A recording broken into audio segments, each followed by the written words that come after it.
Hi. My name's J.C. McCauley. I'm Nyesha McCauley, and you're watching AccessTV.org.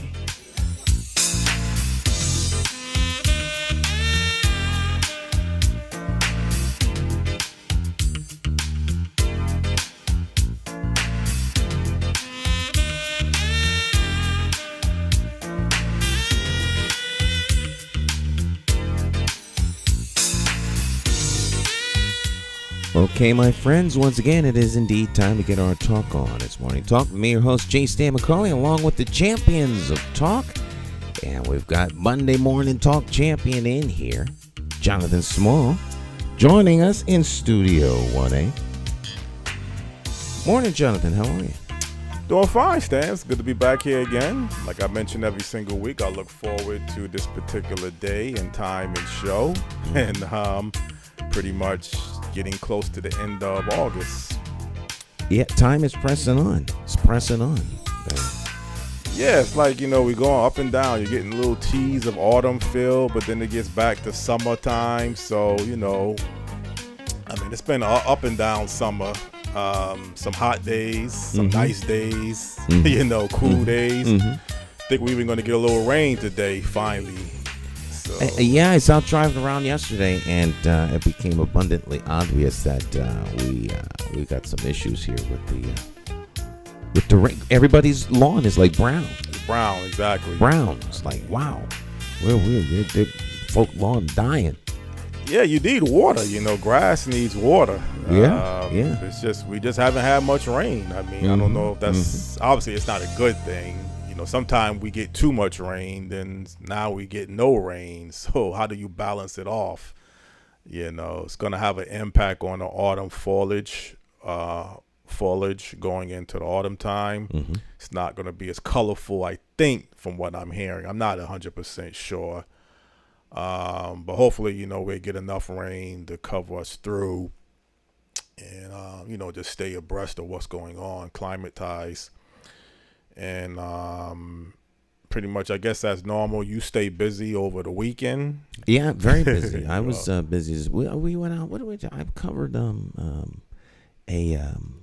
community event at Kimura's Cultural Corner. It was a play. It was really interesting. It was a good play. I looked at that online. It was a good play. You watched it? I watched it online. I said, I was working that day, so I said, let me take a look at it online. And one thing I noticed is, I don't know if it was portraying Africa, but I looked on the video, you could see the trees blowing. Yeah.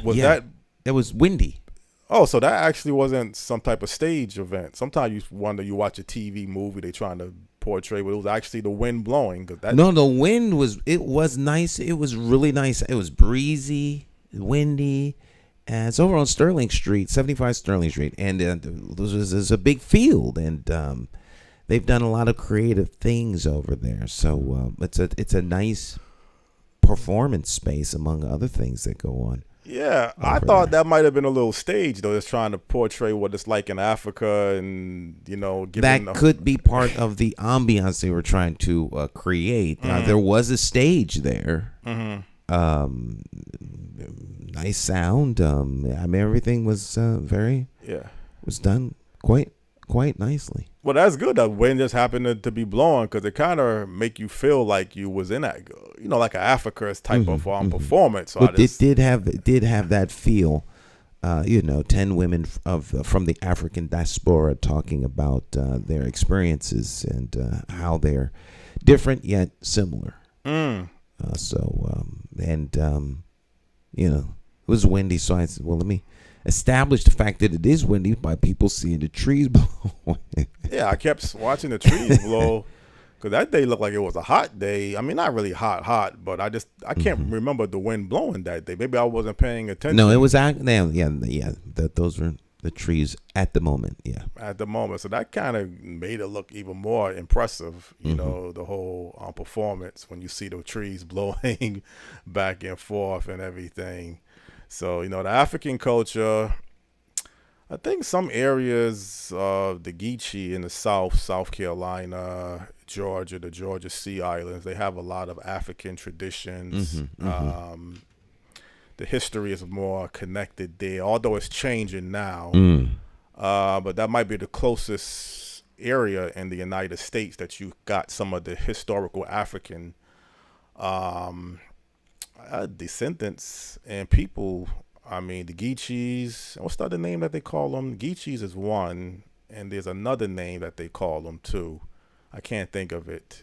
But South Carolina and Georgia, those are the two big areas of the country that still have that isolated area of African. Actually, they even have somewhat of a Caribbean dialect if you listen real closely to the Geechees. In their conversation. Yes. I tried to book a guest from the Geechees one time, just couldn't get any feedback or no response because I wanted to get into that type of history. But you never know; anything is possible. You can still it's still always possible. You know, football's back. So, NFL, it's getting close. It's preseason. Preseason, you know. Yeah. I mean, I kind of back off into the NFL season. I hate September. September, yes. Yeah. Preseason, I mean, you got to be careful. You can get a key injury to your star player. It's just a risk. Yeah. You know, I wish they would go to just 3 games and 1 game, home game, neutral game, and a road game. For preseason. For a preseason. And how many games do they play during preseason? Usually 5 the max because they have the Hall of Fame game. 4 games minimum, 5 if you play the Hall of Fame game. Many teams are going to 5 games.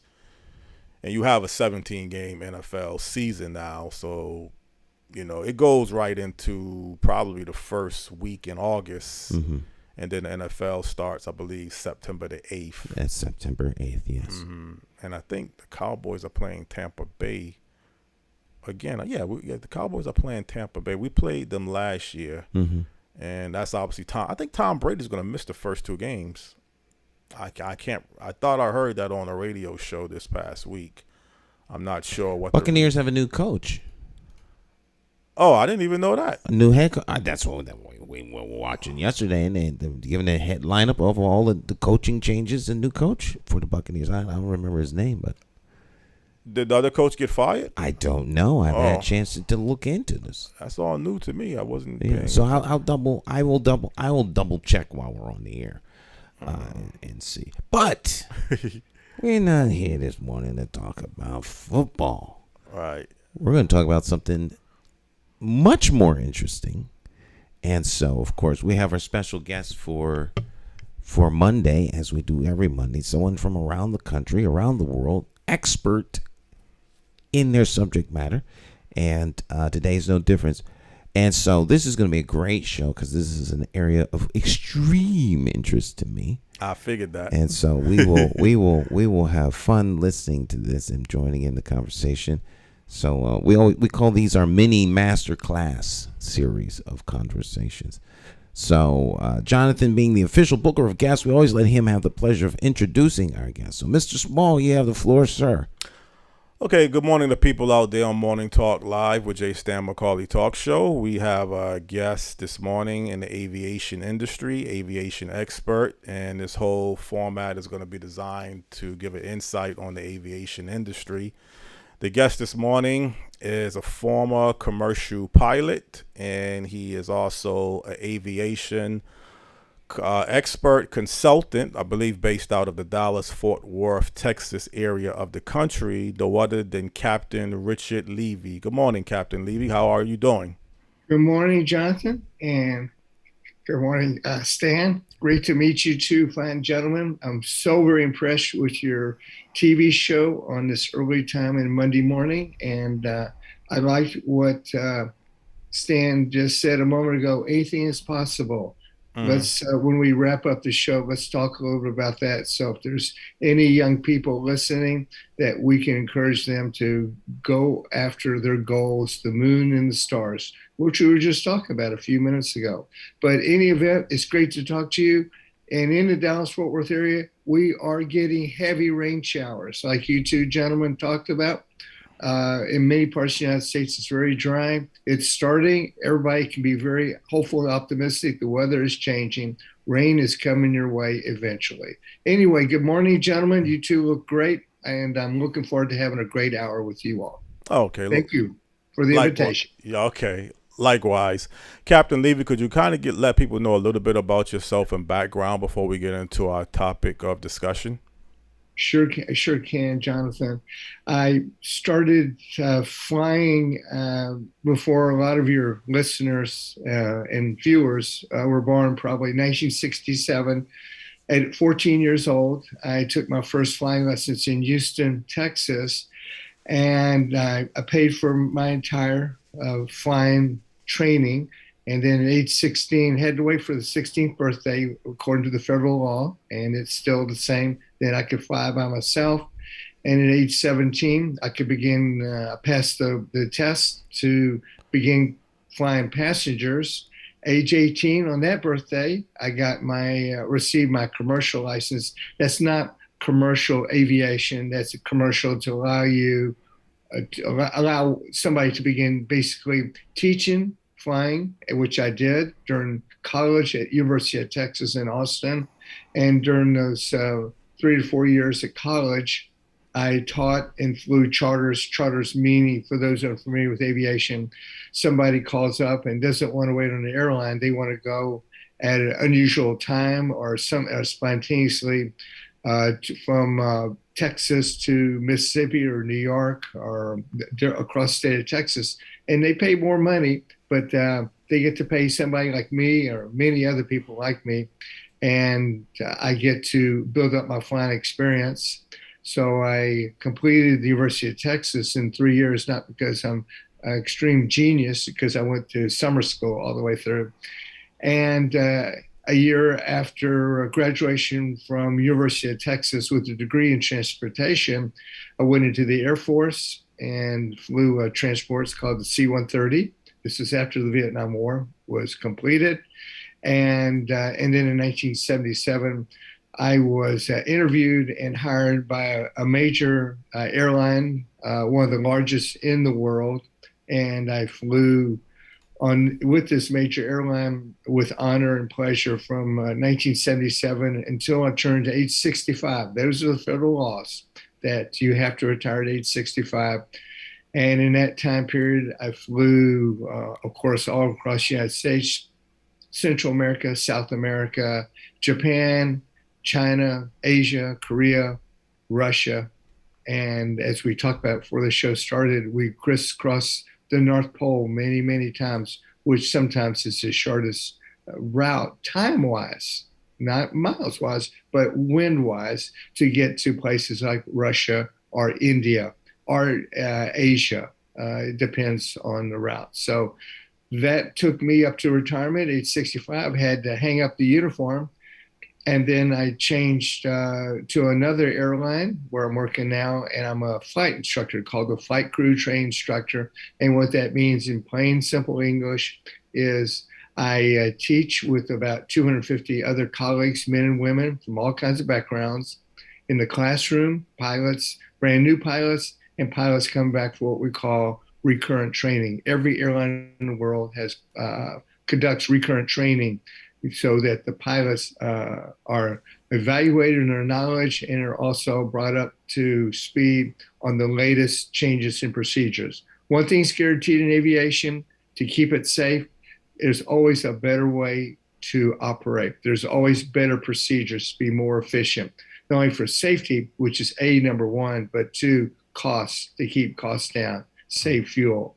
So I work in the classroom with pilots, and I also work in the flight simulator. Simulator is, for those who are unfamiliar with a simulator, it's the flight deck of an airplane. And we have, where I work, every major airline has 20 to 30 of them. And we close the door, dim the lights, start the engines. You have no idea that you're actually in a building. It is 100% real and authentic.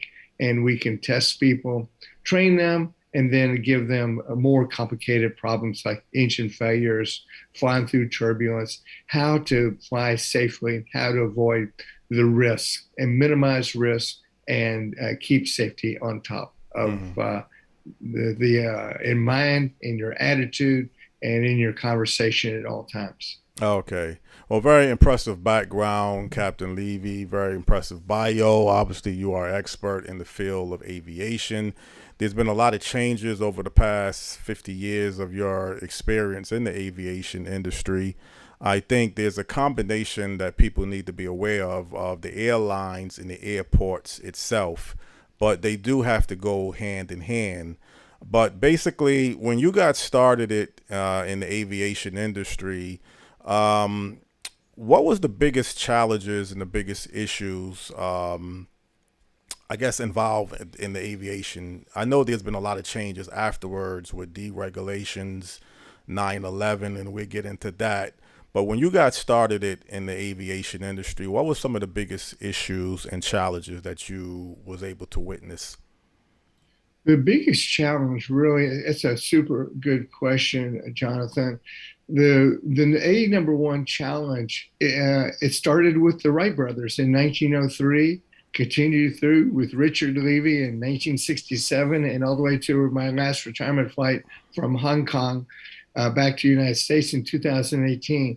And that is to enjoy, all of us. I haven't found really anybody who does not have a passion and love aviation who flies for a major airline or in the corporate world, wherever anybody is flying, or a private aircraft. Most of us love it. It's a passion. With that passion, the challenge is to keep safety number one in mind. There's always going to be challenges. I don't care how sophisticated the airplanes get with navigation technology, and they are getting more and more sophisticated. For example, airplanes can land automatically. Sometimes the pilots have to help them with what we call heads-up display, HUD for short. Most airplane I retired on, large aircraft, very heavy weight-wise, could land with the computers and land not 0-0, but almost 0-0. And the only limitation has to do with taxiing the airplane. But the challenge then, as now, even irrespective of 9/11, the regretful events of 9/11, security is number one. But on top of that is safety. How do we minimize the risk? Weather is always going to be a challenge. Airplanes are safe. They operate well. We can even sometimes operate the airplane with a component or two inoperative if it doesn't affect safety. And we have books that we refer to they've been approved by the manufacturer, whether it's generally built by Airbus or built by Boeing. It says, yes, you can operate with one of these four components inoperative, but you can't operate with two of them inoperative. And I'm making that up, of course. And then you check with our flight dispatchers and our maintenance departments. Do you agree with that with this component inoperative that we can safely fly today? Now, that I'm making it basic and simple for your viewers. It's not that really complicated. And we know intuitively that if there is a component that's inoperative, pretty much we know right away, is it a good idea or a bad idea? But the manufacturer tells us this. And for the airlines that are certified and based in the United States, the Federal Aviation Administration has also approved the manuals. So that is the biggest challenge. Keep a confident safety consciousness in your mind at all times. Work together with your crew, not only the crew on the flight deck, but the flight attendants in the back of the aircraft.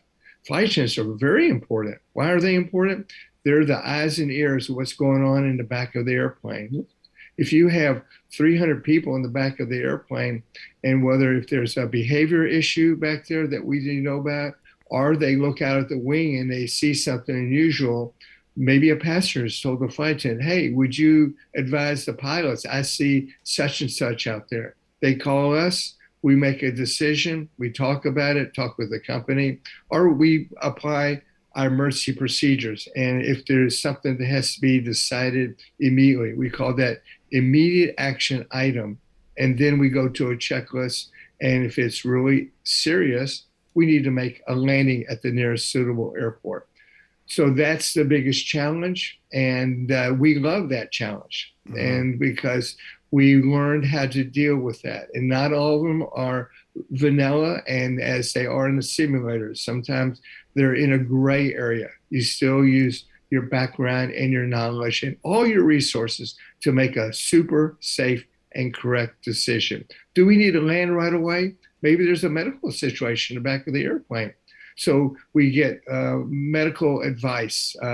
What do you think, Mr. or Doctor, Mrs. or Mr. Doctor? Do you think we should land right away? Sometimes we don't have time to call a doctor because the flight attendant says the person is losing their life. They've had a heart attack. They have breathing difficulties. So we need to find the nearest suitable airport and put the airplane on the ground, declare emergency. And when we declare emergency, they basically clear everybody out of our way. And that means you are number one for the airport. You can use any runway you want, get the airplane on the ground. Follow your procedures, follow your checklist, and everybody will be just fine. All right, Captain Levy, we're going to have a lot of questions. I know, Stan, I'm going to bring you into this a little earlier this morning because I know you're real interested and, you have experience in this field firsthand. But I just have one more question I would like to ask Captain Levy. Captain Levy, you had just mentioned, there's a big component of a team orientation of people working together. But there's been a lot of controversies in the aviation industry over the past few decades. And briefly, could you just kind of let people know your opinion? Was the strike by the air traffic controllers a mistake? And I believe former President Ronald Reagan fired the air traffic controllers. Do you know enough about that to elaborate on what led up to the air traffic controllers striking, I believe, sometime in the early 80s? Oh, Jonathan, I have. I lived through it. I worked through it. I was there. I was based at Chicago O'Hare International Airport in 1981 when the controllers struck. And in fact, I lived in the suburbs of Chicago, and I had a townhome and rented out for extra income. We all like money, and one room was rented out to a pilot who worked for the same major airline, and the other room was rented out to an air traffic controller working at Chicago O'Hare. And that person decided not to strike. Now, what I can't get into is labor relations and negotiations, and that is way over with, that controller strike. Why the controllers went on strike? That there's two sides to that story, and that one I will never get involved with. Nor in labor, airline pilots or flight attendants or mechanics.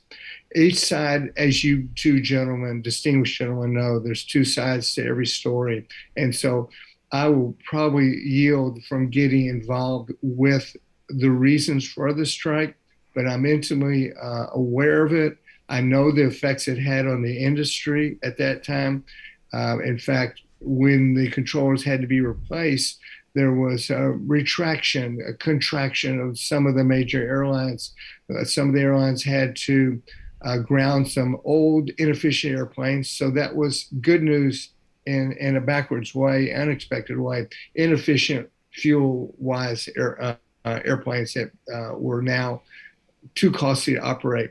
So the reason President Reagan hired new controllers was basically there was a shortage of controllers. And why this friend of mine decided to continue working, it wasn't always pleasant for him, but that was a personal decision.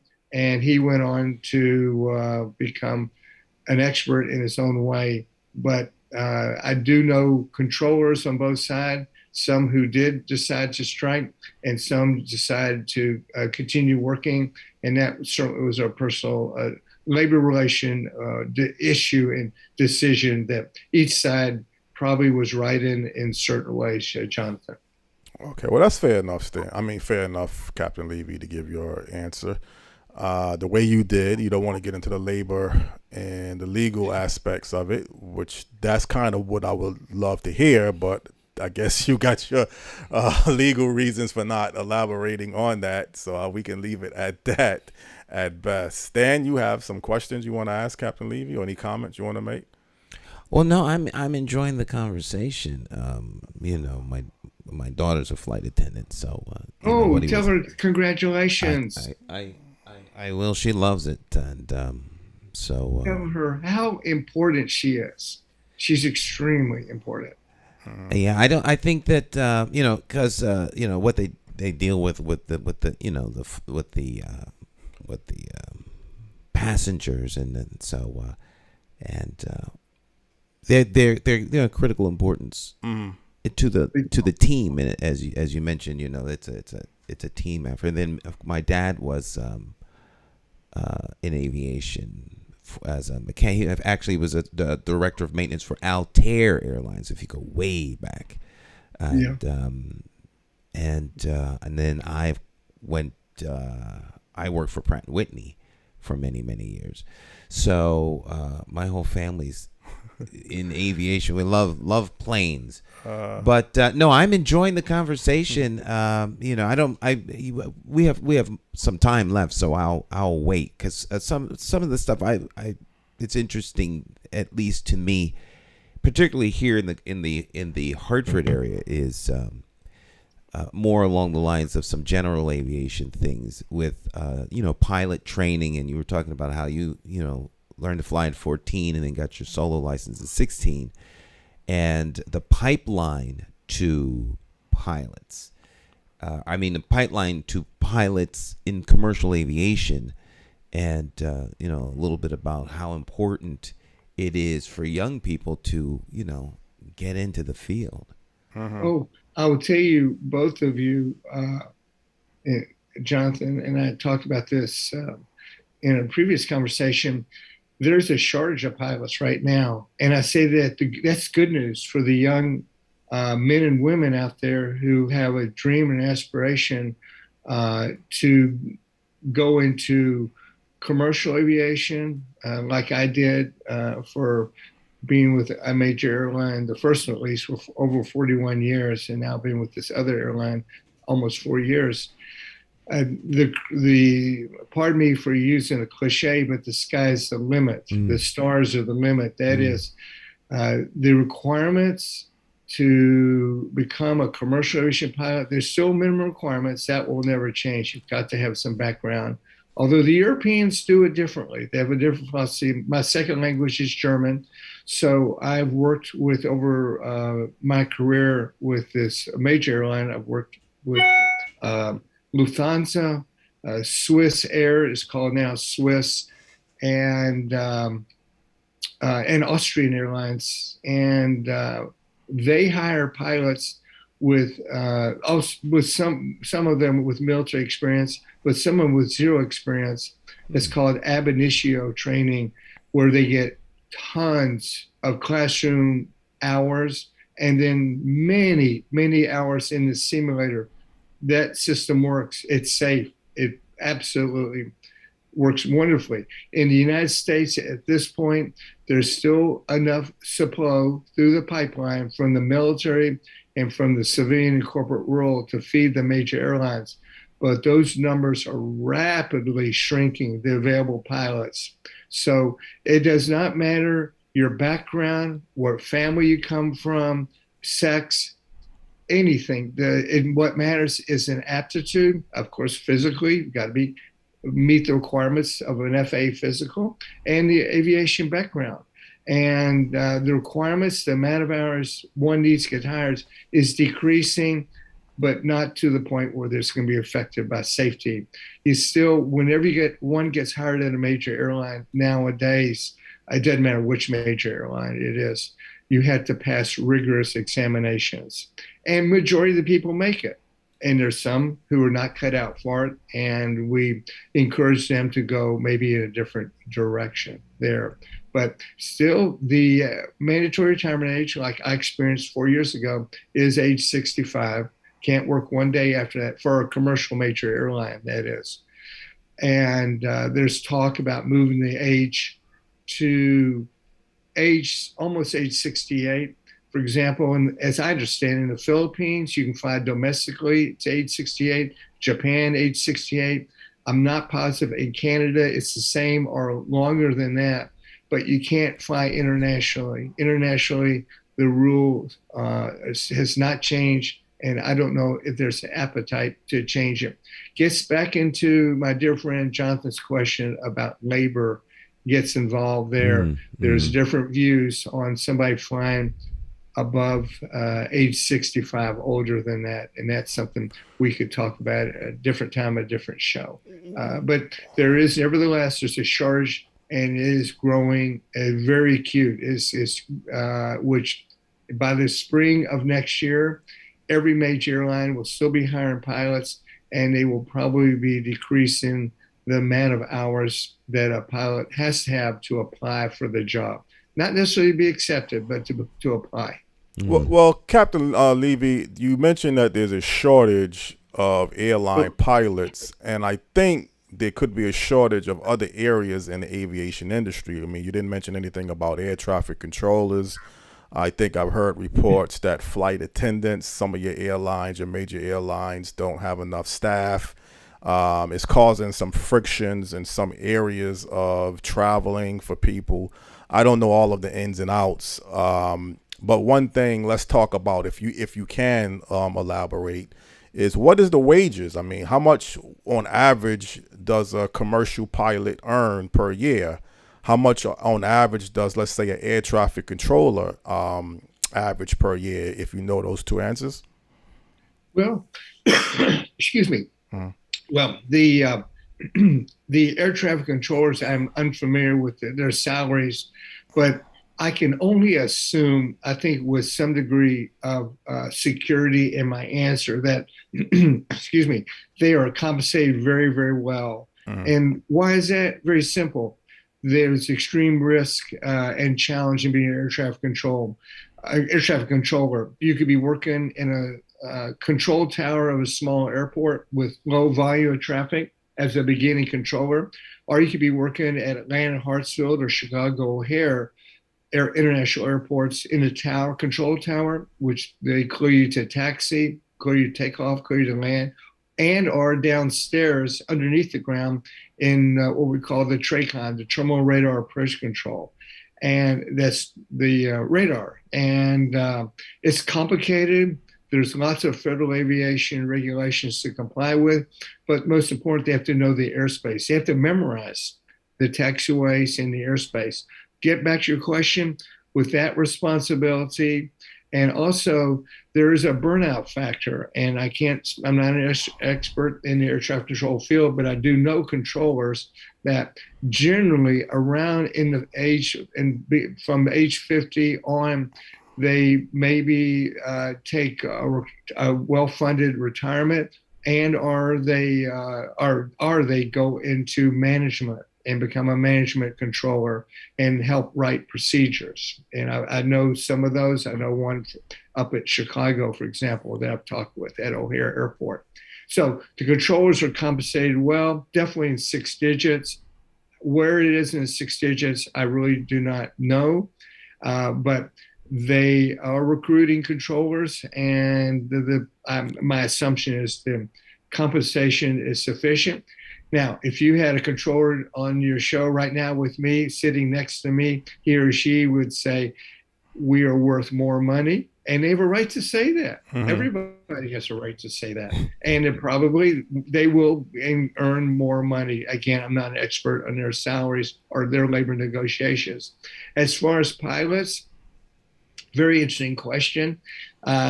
I'm not allowed to speak to the contract at different major airlines that I'm familiar with, but I will tell you this, that I do have knowledge of pilots nowadays at about 3 major airlines I'm thinking of, and that's just a sample of the major airlines U.S. making a lot of money, of course, legally and ethically with the contract. Why is that? Why can they make extra money? And you can only fly so many hours. There's limitations on the union contract, and there's limitations with the federal aviation regulations. That being said, there are offers when a flight is in the risk of being canceled because they're shortage of pilots, they will basically pay overtime. And a term that's used at some major airlines is premium pay. But nevertheless, they'll call they'll call you Stan at home, and then they'll start with you, or they'll start with Jonathan and say, "Hey, we see you have a day off today, tomorrow, and the next day we have a flight open to Frankfurt, Germany, and we have no coverage there. We will offer you premium pay," or whatever terminology they use. Each airline has their own little words. We'll pay you premium, which is maybe double, triple. I don't really know because I'm retired in that respect. And they'll say, "Stan, would you be willing to take that trip to Frankfurt, and we'll offer you premium pay, double, triple, whatever." And Stan says, "I was going to go to see a play, but I think it's worth my time to be paid triple. I will take that flight to Frankfurt, and I will see that play with my daughter next Wednesday instead of this weekend," or whatever. There's an example there. Or Jonathan, you would say the same thing if you were offered that. That's why pilots are making very, very good income if they make themselves available to pick up flights when there's such a shortage and a risk of cancellation, that they offer the premium pay. Trust me, a lot of money. Okay. Well, I mean, the whole aviation industry, Captain Levy, is real broad, and the airlines obviously is one component of the aviation industry. The airports obviously run, I guess, a little bit differently. I mean, they have contracted services at most of your airports now. I don't think too many airports you would actually work for directly. I think if it's run by certain authorities, then you would be actually working for the authority. But it's a little complex to really figure out how, the whole employment structure is set up for every particular category that you see in operations. The wages, obviously, I'm assuming we're talking six-figure wages for a pilot. Stan, I think you would assume an airline mechanic could be making close to six figures, 75, 80,000 on average, let's say.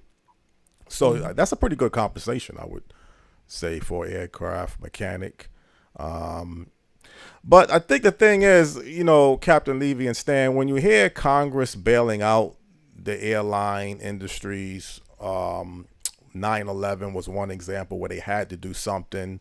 I think there was another bailout in the 2008 recession, and currently 2 years ago with the pandemic, there was another bailout.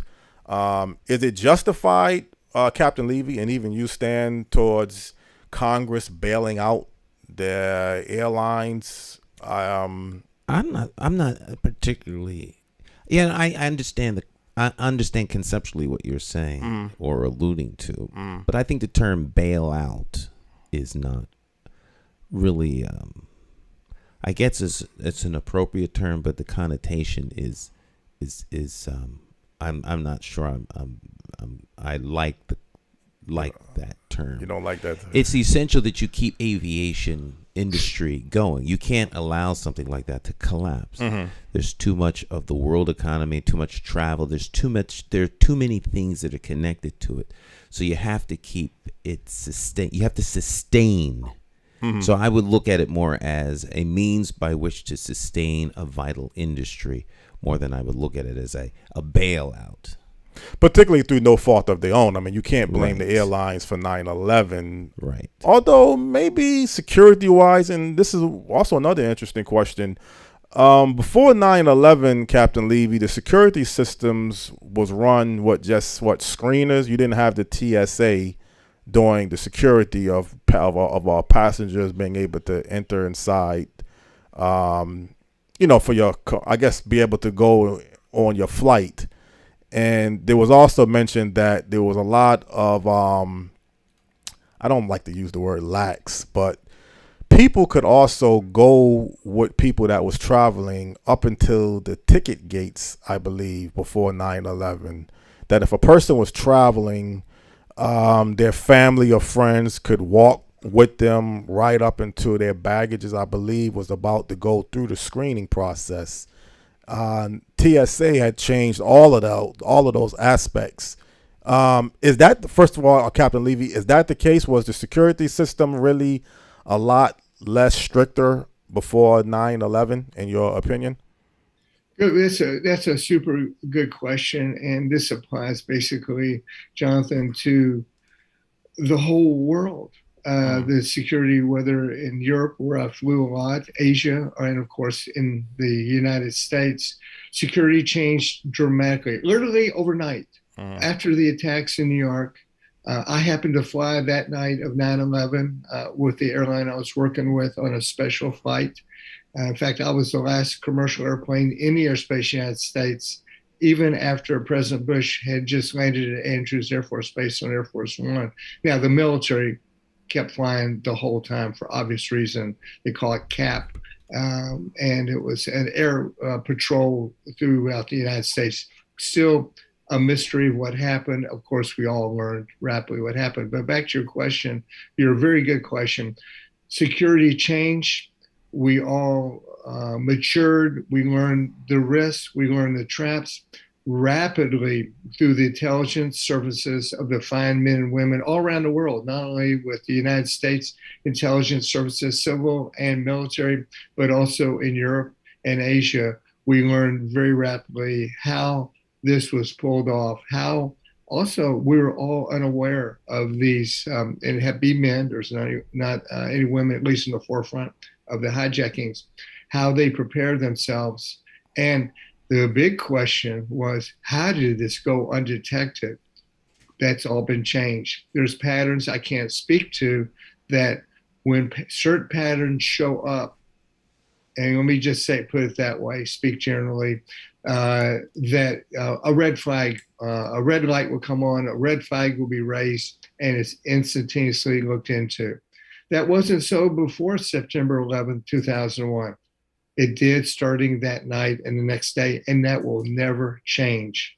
And as long as we have aviation, and it is becoming more sophisticated in some areas, they've learned how to detect threats in different ways so that we can get the passengers through the airports faster. People want to check their bags, check in for the flights, be checked through security, and get a refreshment, perhaps water or a sandwich, and get on the airplane. We know there's sometimes lines at airports, especially during holidays, that increases the travel time. But it's required, it must be done, and it will be done. Well, Captain Levy, one area, the cockpit doors were not locked the way they are locked now.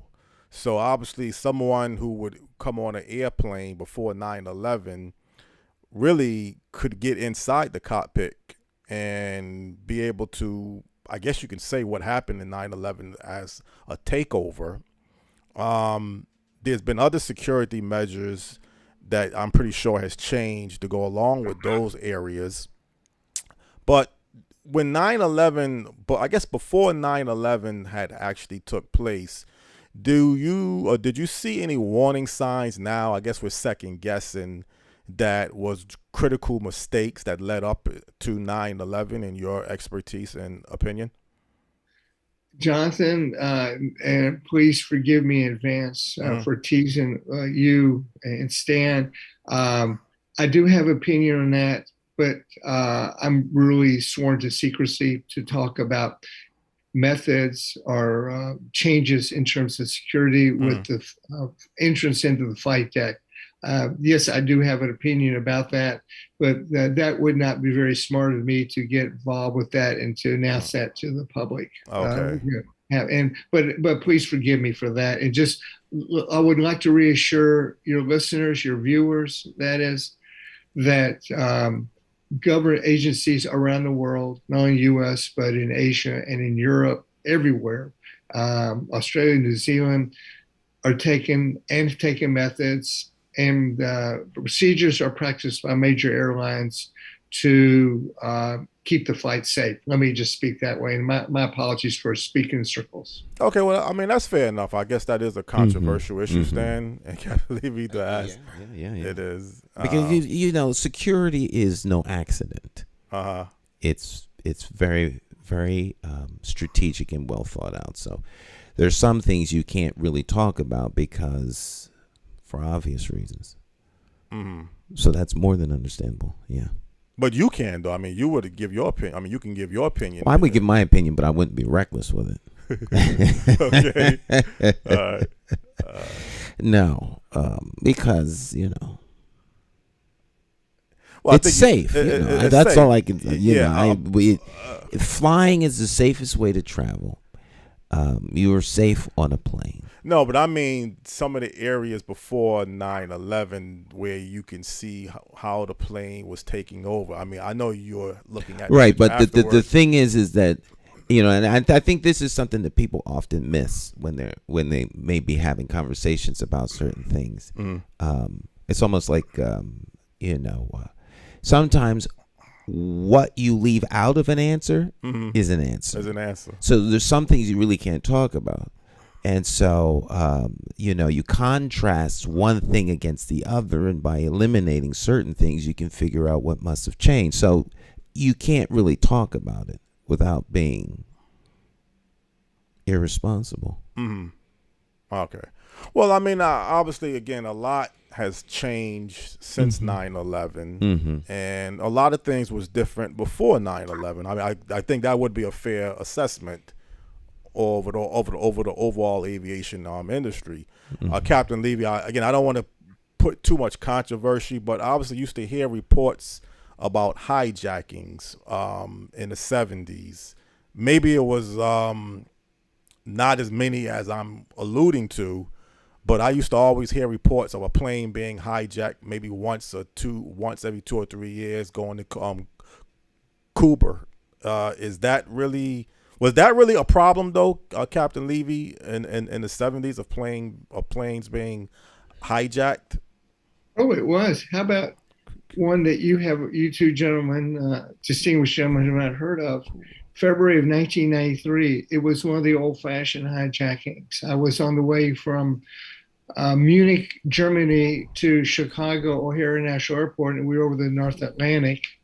And I was given training to qualifying that pilot to fly across the North Atlantic. And as I mentioned, I speak German, and I overheard one of the European airlines speaking German on a frequency that we use over water internationally, anywhere in the world. And it was a hijacking taking place. And it was a person with mental deranged person in the flight deck of this airline that's well known, one of the best in the world, a European airline, and the guy had a gun. Now, it turned out to be a fake gun, but they were taking no chances. The airplane had left Germany to fly to Africa, and this gentleman came out of the lavatory with a gun in his hand and wanted to, it sounds almost like a comedy show, but it was extremely serious, wanted to hijacked the airplane to New York's John F. Kennedy International Airport, which he successfully did. Everybody landed safely. And so what happened, and I happened through a matter of coincidences, meet that captain. He became a close friend of mine for many years. He's passed away since. And he made a video for airline personnel only, about how he handled that hijacking there.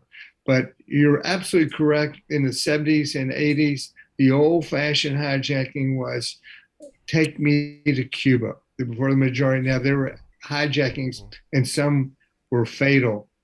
In the Middle East, in the 80s, there was a hijacking with another major airline. Not real pleasant. I don't want to go into that, how that turned out in Africa. It was a very fine European airline. I'm familiar with that. But all of those, the one I experienced and lived through in 1983, the Cuban hijackings, the one in the Middle East I'm thinking of where there was some deaths, the one in Africa I'm thinking of where there was one horrible death. Any death is bad. All are different from what we all lived through at September 11th of 2001. That changed the world. But also the bombings too. I mean, I believe in 1988, Pan Am was bombed. Yes. And blew up. Good point. I forgot the country that it was Lockerbie. leaving. Was that Lockerbie? It could sound like it could be Lockerbie. That's Yeah, you're right. Lockerbie. Scotland. Yeah, Scotland. Okay. So I mean, how would a bomb be able to get pass detection if you are. I mean, what's the whole ins and outs how somebody can actually plant the bomb in a plane and not be detected? I mean, what again, some of the flaws that you thought led up to, if you can elaborate. I don't know if you can elaborate on that. I'm gonna answer you this way and say that for your listeners, with this powerful internet that we all live with and will live with the rest of our lives with, you can go search the Pan Am air explosion in Lockerbie, Scotland. That's correct, what Stan said. Mm-hmm. And you can read what is available to the public.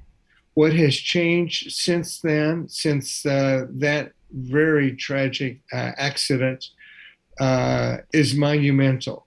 And I can't get into that, and I apologize once again. I seem to be apologizing a lot, but security we can't take lightly. And let me just put it this way for the listeners and viewers: the world learned from that, from that regretful incident. And our thoughts and prayers go to not only the flight deck crew, the cabin crew, and the passengers involved with that tragedy. And anybody involved directly and indirectly. But the world, let me put it this way, the world learned from that.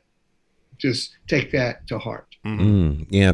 The, as Captain Levy was saying earlier, you're always learning. Mm-hmm. And everything in aviation that happens.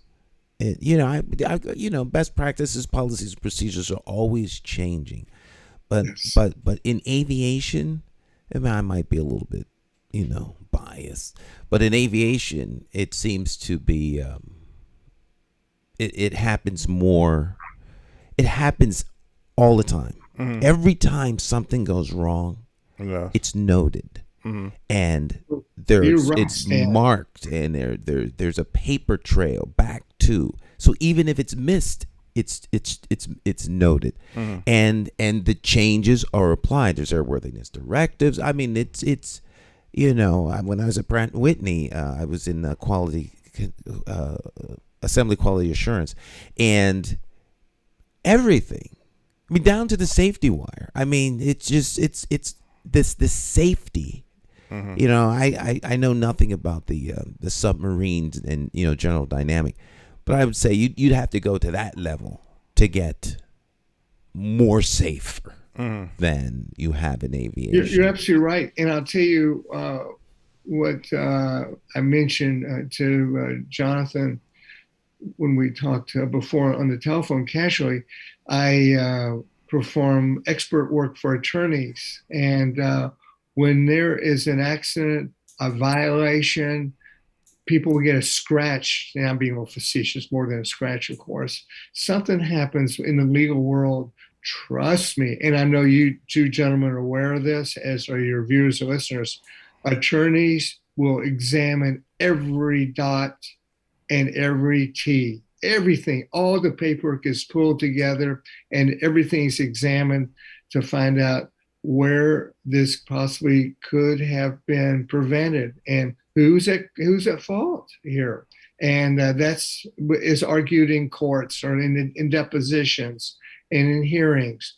Who was right, who was wrong, and it's a matter of law there. So we look at all the documents. So Stan nailed it. That's right. When something happens that makes the news or does not make the news, most often does not make the news, attorneys will get involved and will depose people and examine every bit of document and testimony from all the participants and find out where lies the responsibility. And so there we can all learn from that also. Yeah. Well, Captain Levy, I mean, obviously today, would you say we have more commercial airlines today than we had when you first got started it, or has there been less commercial airlines today? That's a good question. As we're running short on time, I'll be very brief that with deregulation that started when I started with a major airline, the deregulation started in 1878. The airlines bloomed.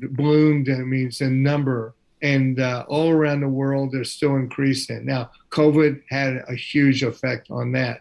But notwithstanding COVID, there are more, my guess is, and I've not done a tally on that, but there are more airlines out there now than there were pre-1978 is my guess. Mm-hmm.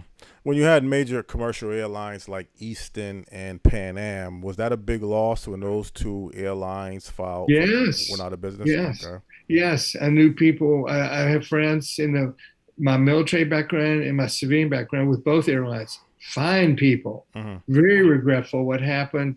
Yes. Braniff is another one. We all could look back in 2020 what mistakes they made, but we can't live life that way. Right, we all have skeletons, we have regrets, but what can we learn? How can we become more profitable and operate smarter, whether it's a commercial airline or as a doctor, as a lawyer, as a plumber, as a mechanic, as a flight attendant, and we get better and smarter and more efficient and more profitable as time goes on. Right. Well, I'm trying to bring up the interesting, somewhat juicy questions, but I know you may not feel comfortable, I guess, giving answers to some of the questions. But some of your passengers feels like the airline tickets are a little bit, they charge you now for baggage fees. I mean, is the money design that the airlines charge you for justifiable? I mean, if the fuel cost is more expensive, then that has to be passed along to the airlines. But you hear reports that you have discounted airlines tickets, but then you end up paying in other areas. So does everything kind of balances off when you're buying a ticket? I mean, Stan, maybe you can answer that question as well. I mean, I would be guessing. Okay. I have an opinion, but I don't know if it's right. So. Okay. But I mean, traveling, I guess, Captain Levy, traveling has changed. I guess when you first got started in the aviation industry, traveling might have seemed like you was a celebrity. That you was really dressed up, first class. It was like a huge level of prestige to some degree. Today, it seems like everybody can travel. People travel casual. People travel frequently. Has that whole image of traveling changed, in your opinion, over the past 50 years also? Well, that's absolutely true. Again, I'm older than you two gentlemen. And when I flew commercially as a very young boy, and when I was raised in Houston, Texas, by memory, my mother and father would have me and my brother and my sister put on fine, as we used to say, Sunday clothes. Mm-hmm. That is a coat and tie or bow tie, whatever. That is one respect. That's one aspect you're referring to. The dress has changed. People show up in flip-flops and shorts.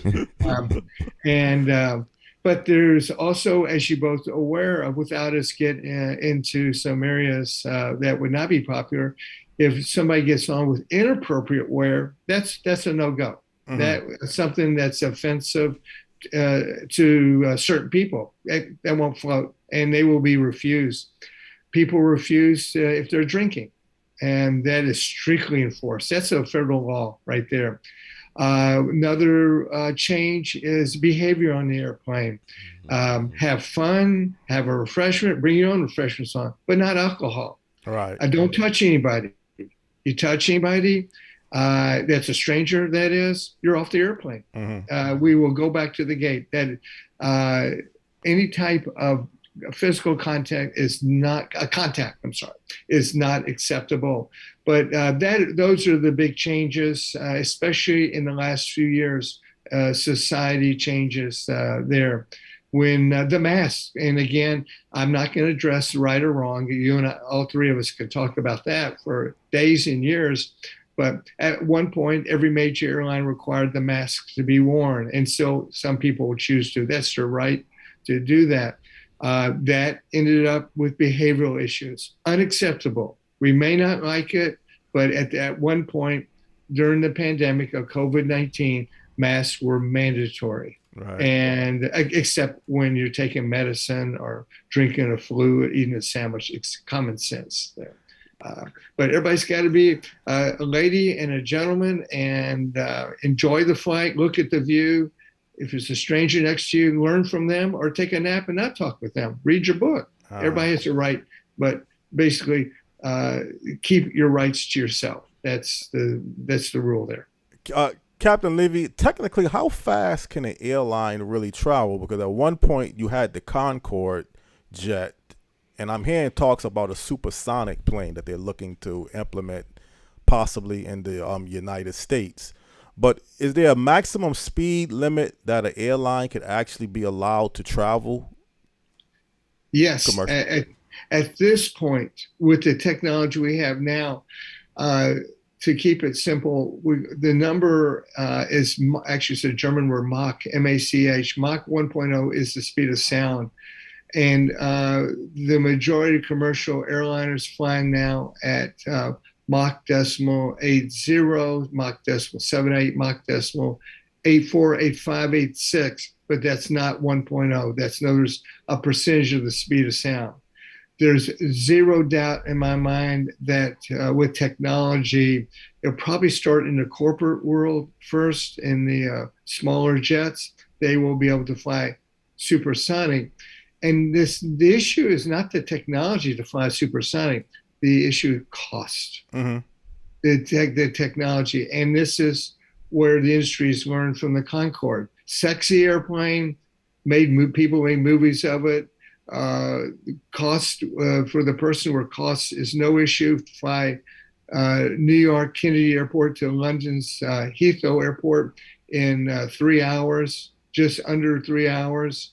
You climb up out of Kennedy, you level off and start the descent because you're in the 60,000 altitude range, and you're level maybe for a few minutes. It's time to start down, descend for landing.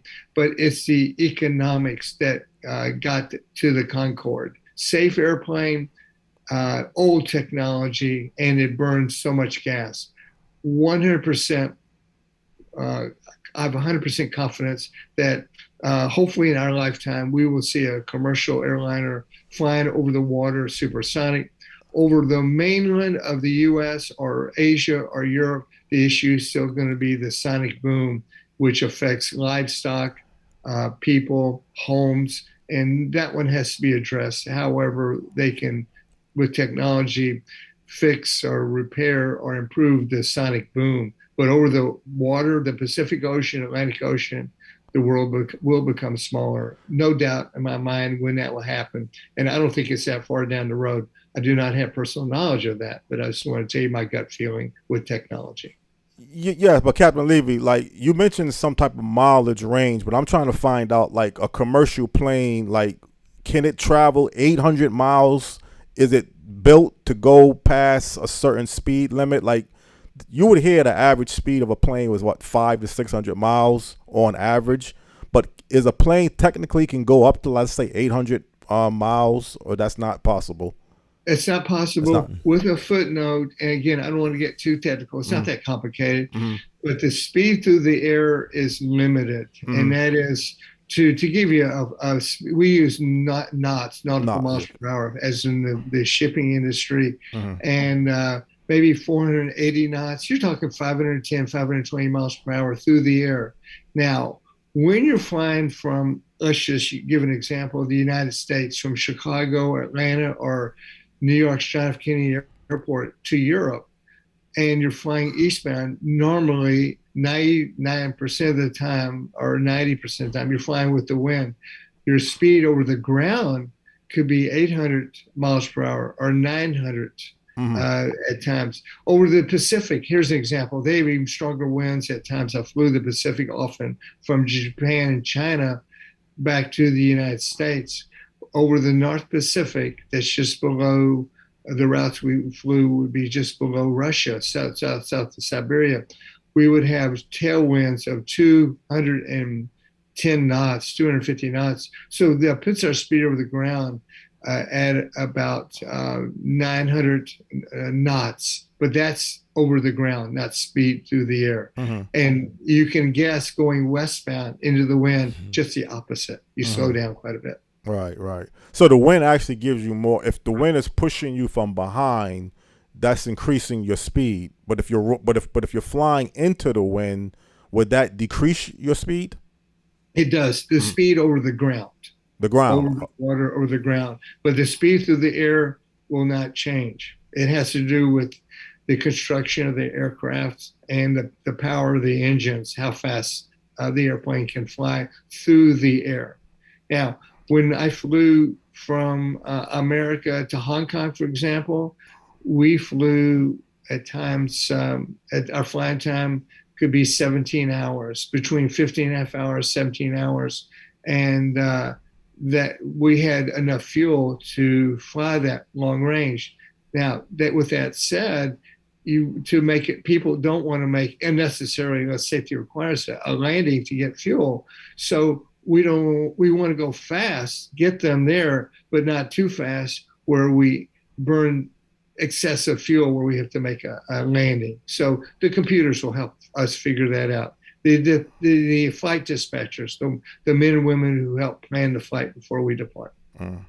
Stan, you have any questions? I mean, it's a real interesting conversation with Captain Levy. I'm listening and enjoying the conversation. It's all This is great. It's a little science lesson as well. So this is great. Well, Captain Levy, when a pilot is dumping fuel, is that another safety procedure? I mean, if you're flying over the air and you hear at times that the pilot is trying to burn off fuel, technically, can he drop fuel out of the plane to the ground through the air? I mean, how is that whole process when you hear when you hear the pilot is burning off fuel or dumping fuel? The large aircraft I flew for the last 13 years before I retired at a major airline had the ability to, the verb we say, it doesn't sound real pretty, but dump fuel. We need to dump fuel. And if we have an emergency, we need to come back and land right away. Now, if it's a horrible emergency, we're on fire, we're not going to dump fuel. We're going to get a long runway and land the airplane overweight, and then maintenance as stands, where we'll have to conduct an inspection of the airplane for what we call an overweight landing. But with that said, if it's an emergency and we have time and the risk is lower by not landing overweight, we'll go to a certain altitude, generally 5,000 feet above the ground or higher, and we'll go into a designated area and we'll open up valves and we'll begin dumping fuel. And it vaporizes. It does not make it to the planet Earth at all, as long as we're above 5,000 feet. It vaporizes. Oh, okay. Yeah. Now, some other airplanes, also smaller aircraft, do not have fuel dumping capabilities, and they don't necessarily need it. They simply, if the emergency is that critical, they'll go and land overweight, and then the company has to pay for an expensive overweight inspection. Captain Levy, have you ever been in a situation, you hear time to time, where the landing gear does not all come down? I guess you're talking about the tires of the airplane. So have you ever been in a situation where that has happened to you? And if not, when that happens, what is the method now that the pilot has to adjust to land the plane safely without the proper landing gear coming down? My dear friend Jonathan, I've had it happen many times. Footnote, where? In the flight simulator, in training. Oh, okay. In the simulator. The real airplane, no, fortunately, the landing gear has come down every single time in 41 years. So thank you for that. But we do train for that, and it depends on the model of the airplane that we basically,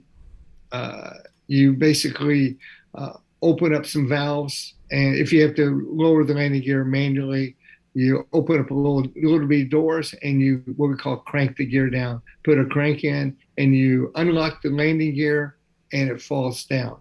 And some airplanes do not have a crank. It sounds old-fashioned. It's more the old-fashioned airplanes, older airplanes, but some of them still being produced today have the same mechanical method. Excuse me. Others, what you have to do if the landing gear will not come down is simply pull a mechanical latch or lever, and it unlocks the landing gear, and it falls down with gravity. and it will lock and you have a safe situation. So you have many ways to get the landing gear out if it does not come out by its own.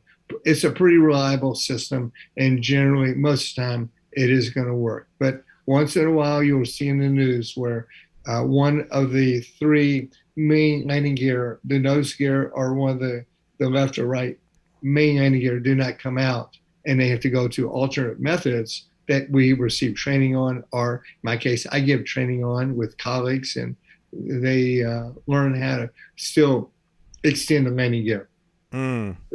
And especially when we give them a problem in the simulator with hydraulic failure. The hydraulics have been depleted. It's a computer button I hit, a touch, press, and then they have to lower the landing gear with alternate means, and they do that successfully. Well, Captain Levy, we're just about out of time. I just have one last quick question to ask you. What is the future outlook of the aviation industry, in your opinion? Do you see it changing dramatically, staying the same, or is it going to be some things that people may find surprising in the near future of overall aviation? Great question, Jonathan. The aviation industry will be around. There's talk about in the industry about reducing the number of pilots with technology.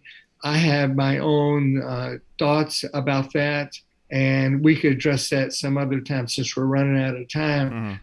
In the future of decreasing the amount of pilots on the airplane and still keep a safe operation. But with that said, the airline industry is here to stay, and I see technology improving. We're learning more methods to maintain safety, more ways and different ways to think, and what we call trap errors before they become consequential. One thing is guaranteed, and this is true, this is trite, whether you're a doctor, a lawyer, or an airline pilot, change is 100% guaranteed. It is going to change. The way you know the airline industry today, what are we, August 22nd, 2022, September or August of 23, 24, 25, the airline industry is going to look differently. How? Let's stay tuned and watch with excitement. It'll be fantastic to watch. Good answer, Captain Levy. Well, again, it was a pleasure, interesting, all rolled into one, having you on this morning to talk about the aviation industry. And again, Stan, unless you have any questions that you wanted to ask or comments to Captain Levy, we can pretty much end this segment. No, I don't have any questions. All questions were answered. Very well done, and I'm sure it was very educational for many of our viewers. It's just a fascinating industry. It's a fascinating field. It's very, very broad, and anybody that would like to explore aviation as a line of work, something that you want to do as a vocation, is. I think it's one of the best places you could work. Next television. The television. You in the television, but you used to be in the aviation. I loved working at Pratt & Whitney. Just being around the technology and the test stands and it's just if you like technology and to see it working and evolving and being perfected. I mean, you can see improvements happening. It like almost daily, but most certainly month to month, you see things improving, getting better. It always is getting better. It's always getting better. Always getting better. Always getting better. Well, that's a good way to really leave it off towards this segment. You always want to have improvements and things going better. And as Captain Levy just mentioned, the industry is going to look differently in the future. He even mentioned the very near future, which is like next year. Oh, yeah. So it doesn't take long for things to really change. And hopefully that's a good positive sign that things are moving more in the right direction. Well, again, Captain Levy, it was a pleasure having you on. I have your contact information now, so I think you are expert in your field of work, and hopefully we can collaborate maybe in the future if something else comes along that I would like to discuss in the aviation industry. Jonathan, that would be great. I know you're wrapping up, and Stan, you guys are wonderful guys, and I encourage all your listeners and viewers to tell your friends to tune in to your Access TV network show. It is fabulous. And yes, my last the comment for today is, as we say in German, auf Wiedersehen or au revoir in French. But if there is anything that happens in the aviation world and you want to talk about for 10 to 15 minutes, have your people contact my people and let's talk about it. So we can. And really, we're doing a favor. We're explaining what's happened, perhaps to relax people so they feel confident. At least they'll have an understanding and they can make a good value judgment on where they want to go with that information. Definitely, that's a good, important answer or information that you left off for this particular segment. All right. Well, fabulous. Thank you, sir, for taking time out of your schedule, and look forward to talking to you again real soon. Thank you, Stan, and I love your picture about Daddy. Thank you. Take care. Okay, you guys have a great day and all the best. Stay healthy and stay happy, Stan and Jonathan. All right. Bless you all. Bye-bye, guys. You too. Bye-bye. God bless you. All right. All right. Great conversation. Thank you. Great information. Aviation, yes, it is. Absolutely. Real important. And again, like I said, we haven't really discussed this industry. I think one time we had Captain Barry. Guy named Barry. I remember. Yes, I can't remember his last name, but Barry. He lives in this area. He does live in this area. Yeah. I think he's based out of New York. New York. Yeah. Yeah, and that's another cool thing. You know, as a pilot, you can live almost anywhere and still be based. In fact, my daughter is based. She lives in Atlanta, but she's based out of Detroit. Yeah. It's just. She spends a lot of time in Detroit. No, just the way that, you know, availability of flights and seniority, it's complicated the way the nuance of it works, but it's just, I love it. What can I say? Okay. All right, we'll take a short break. We'll be right back. Morning talk, and we'll have conversation as we continue. Stick and stay, tell a friend, bring a friend along with you, and we'll be right back.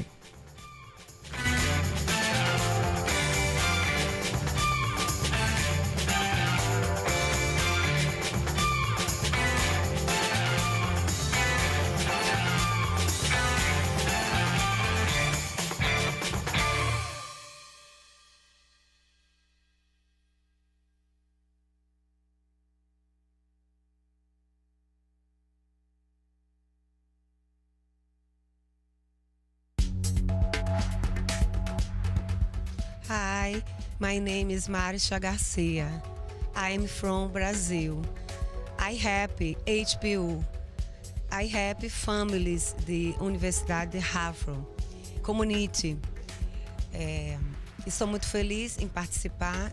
É muito importante o engajamento deles padres e madres nas escolas de Hartford com seus ninhos, my children. I love helping family e HPU. Thank you. Gracias. Obrigado.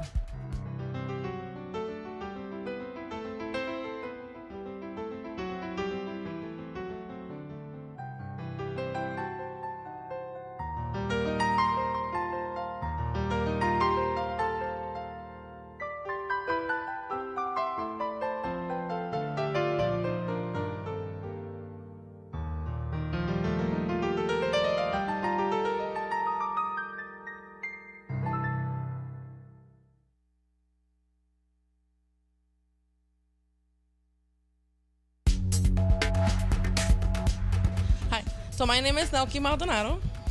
My name is Ramon El Arroyo. And we know that Hartford Parent University provides good services and resources to parents in our communities, which are greatly needed because a lot of times our parents, they don't know where to go, how to get information, and being part of this program is essential to them in being successful in their children's education. And I think that parents should get involved in their kids' education because it's very important. Education is, I always believe, is a success in life. If you got a good education, you can be very successful. So we encourage our parents to please come join the program, ask lots of questions, and I'm telling you, you won't be disappointed.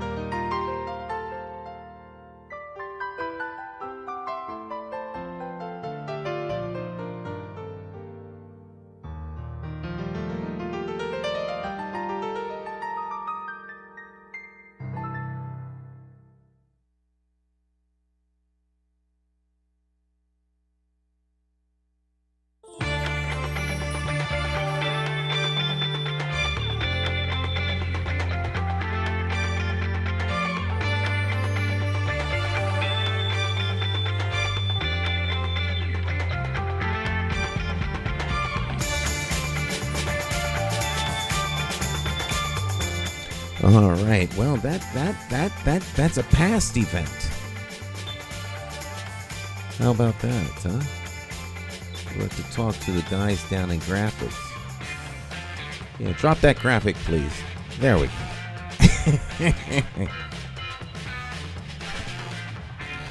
All right. That was a fun event, though. I'm going to show some highlights from the Jerk Fest, the West Indian Day Parade, we got a couple of different things that we've been covering lately, and we got to show some of the highlights. I gotta package them up for the morning show. All right, great guest. Yes, he's an expert in aviation, and although some areas he didn't want to really talk about, I could still understand his reasons behind it. We had can't talk about all. Everything's not appropriate for public dissemination. Yes. And we did actually go over some things that he could and wouldn't be able to talk about. You notice we never mentioned the airline that he worked for. You can't. Right, that would be inappropriate. And the guest now was, Barry Alexander. That was the former. Well, he's not a former. That was a former guest that we had on a few years ago. He's a captain on one of the major airlines. Yeah. But the aviation industry is broad, Stan. I mean, I'm working at the airport. I guess you could say technically I'm in the aviation industry. Yes, but yeah. It's a real broad industry. It is. It's a system. It's a system, and it's like a giant team, right? But everyone works together.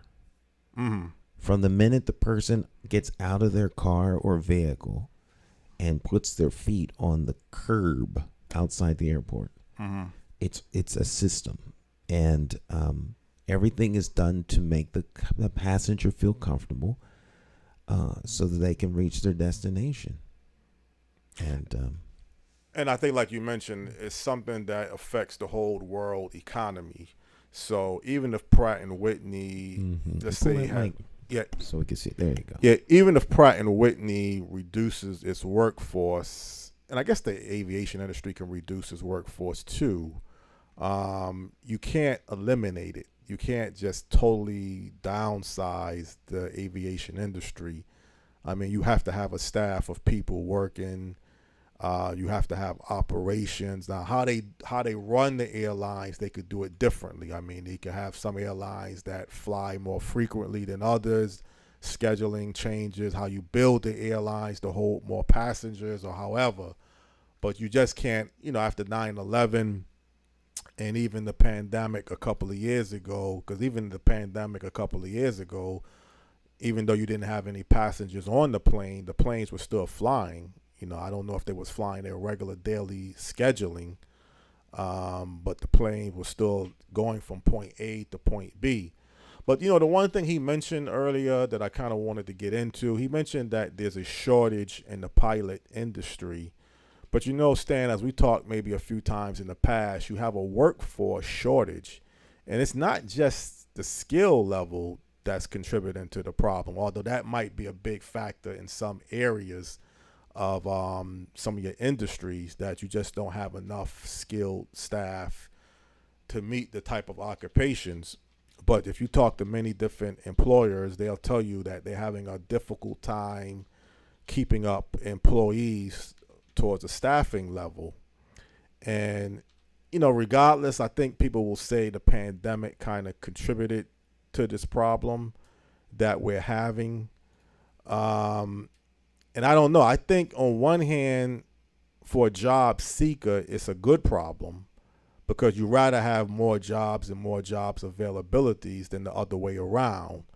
But how it affects, let's say, businesses, going forward, if they can't have enough staff people, they just can't function. I was looking at one segment, even the auto industry, that it affects you as the consumer because you want to get your car done in a timely manner.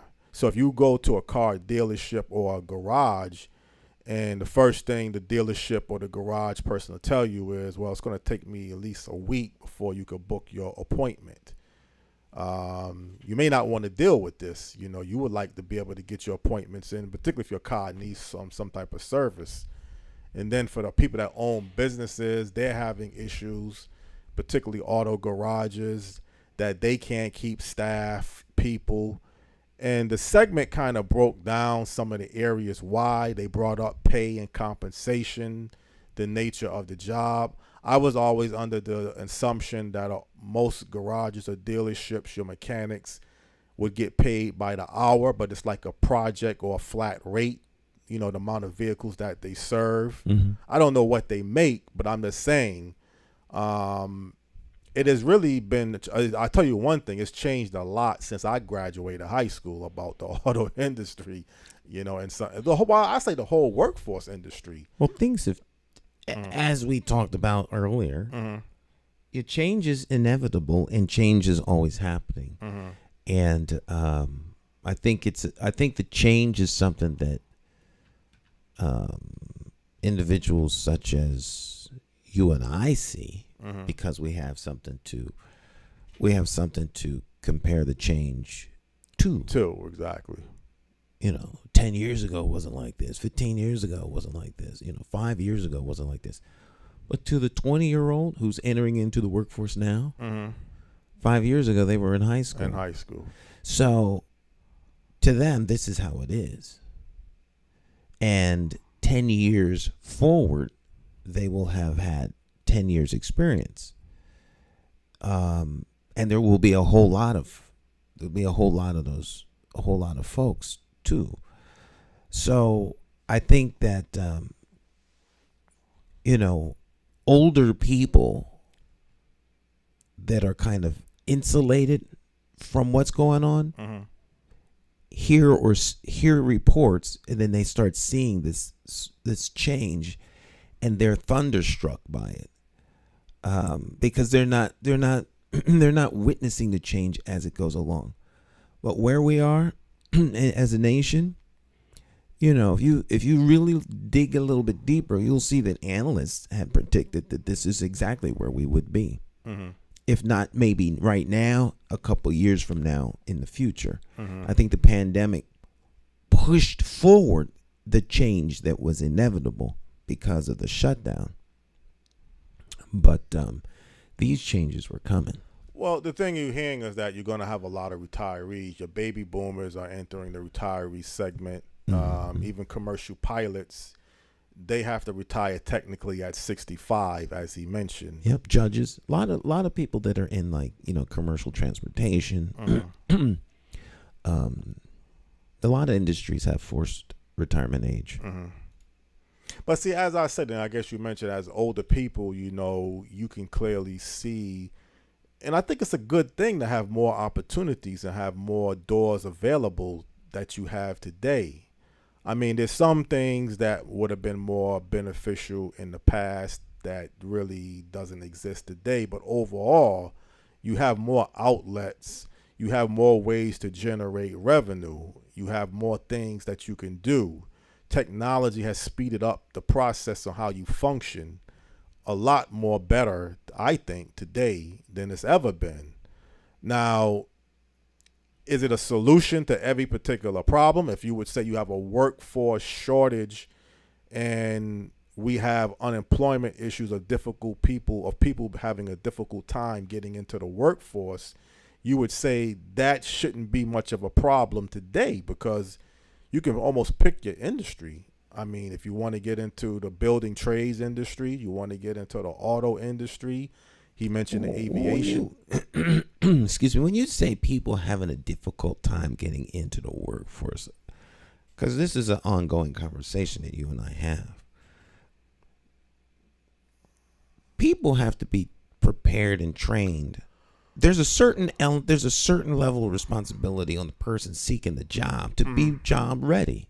I understand that.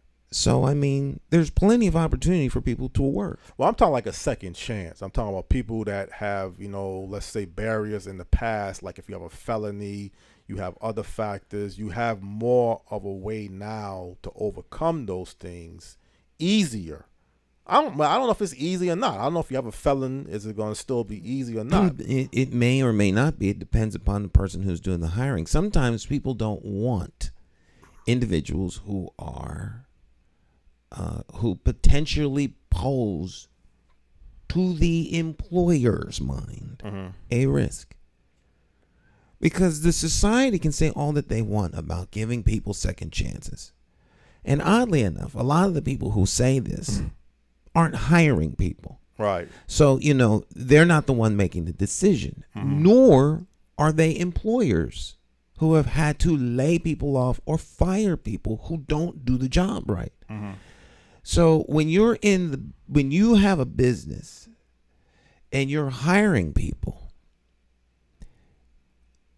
let me rephrase that. When you have a business and you need to hire a person, you're going to hire who you think is the absolute best person for the job. And you've got 20 people to pick from. So you don't know who these people are. You don't know what they bring to the table until you start interviewing them. Some of them are going to be better than others. Some of them are going to have hurdles that they have to overcome. Now, unless you are somebody who had a second chance because of a mistake or something that is in your past, you may not be sympathetic to the person who does. Right. Then your sympathy for the person who needs a second chance, the second chance guy got a marked advantage over everyone else. So no matter how you work it out, there are going to be 19 disadvantaged individuals because only one of them can have the job. Right. And so in my thinking, anyone who's looking for a job needs to do all that they can to prepare themselves to be the best applicant out there. Because the world is very competitive. And as much as people would like to level the playing field or eliminate the opportunities for competition, that's really what that is. There's only going to be but so many people get the job. I'm sure there were a lot of people would like to be the quarterback of the Buccaneers, but there's only going to be one. Right. Maybe there might be a backup or two. Right. Tom Brady was a backup, but then he got his chance, right, and he held on to that chance, and he didn't let go. So how hungry is the person? Their need for a job, their need for work, their need for income is laudable, admirable, it's fabulous, but their need does not by any stretch of the imagination mean that it's automatically going to be there for them. They have to compete for it. Well, there's no doubt about it, Stan. I'm not trying to, say you have to lower the standards. I'm just trying to outline that if you had issues even getting into unions. If you, and I don't know if it's easier to get into a union today than it was in the past. Maybe it is, maybe it isn't. I don't know. I'm not in that area of knowing what the union rules or what they're allowing to happen. I know you have to work with your employer. It's the old saying, you can't get the job unless you're in the union, and you can't be in the union unless you get the job. But there's some ways to work around that too, component. Yeah, but I would say that for anything, it's let's start at everything you want to do is difficult.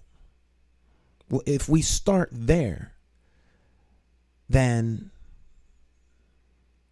then you just have to overcome those difficulties. Well, say I wouldn't say that. I wouldn't say a job is there's so many things that has happened along the time of history, and I know I'm going backwards, and I don't want to continue to do that.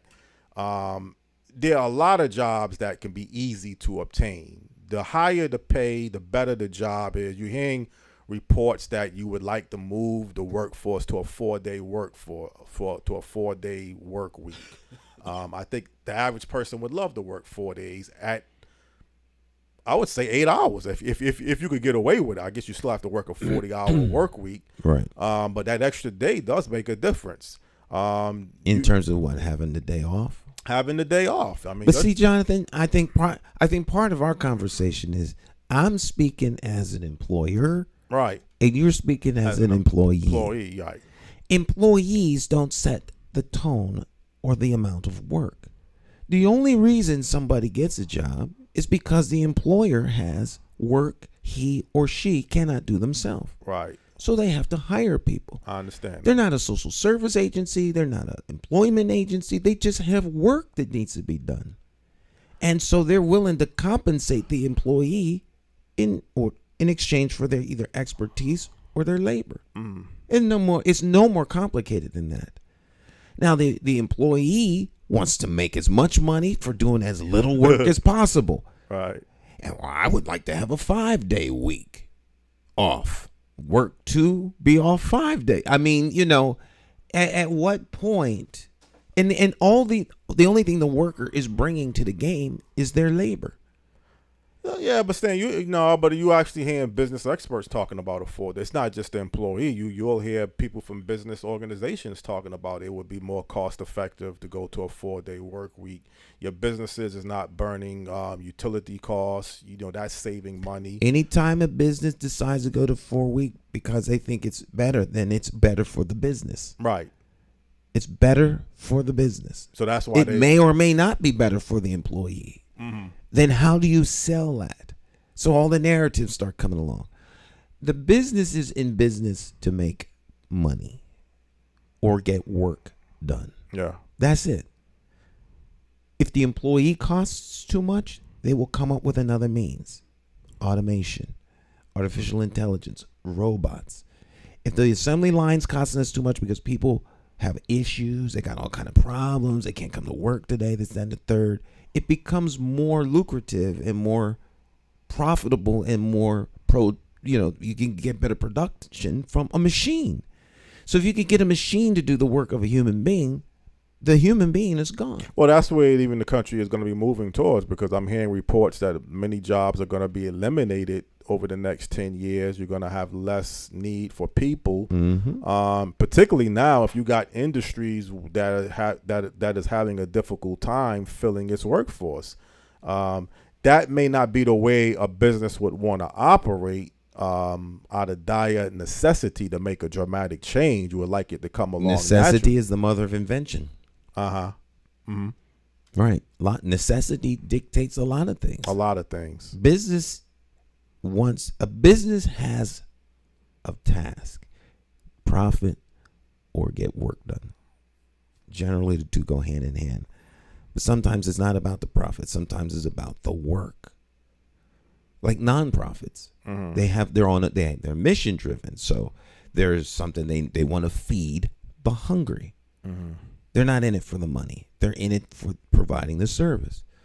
So if you have a nonprofit and you have 1,000 hungry people to feed in your city, you can't cook food for 1,000 people. You can't go out and buy the food or acquire the food and plan the meals. Someone has to do the work. So you need volunteers or you need people who you can pay. You're only interested in meeting the demands set before you, those 1,000 people that need to be fed. Now, the workers need to be compensated, so now you got to raise the money so that you can compensate the workers. But this is about providing a service, not employing people. Yeah, but you have to also be competitive as a business owner to realize if you're having a difficult time meeting its workforce, you have to now make your pay and your compensations more attractive. That goes without saying. That goes without saying. Okay, but only to the degree that you can afford to pay them. You can't, or you go out of business, Jonathan. Yeah, you go out of business. A lot of companies go out of business. A lot of restaurants out there out of business right now. Yeah. So the need doesn't mean by default that it's just automatically there.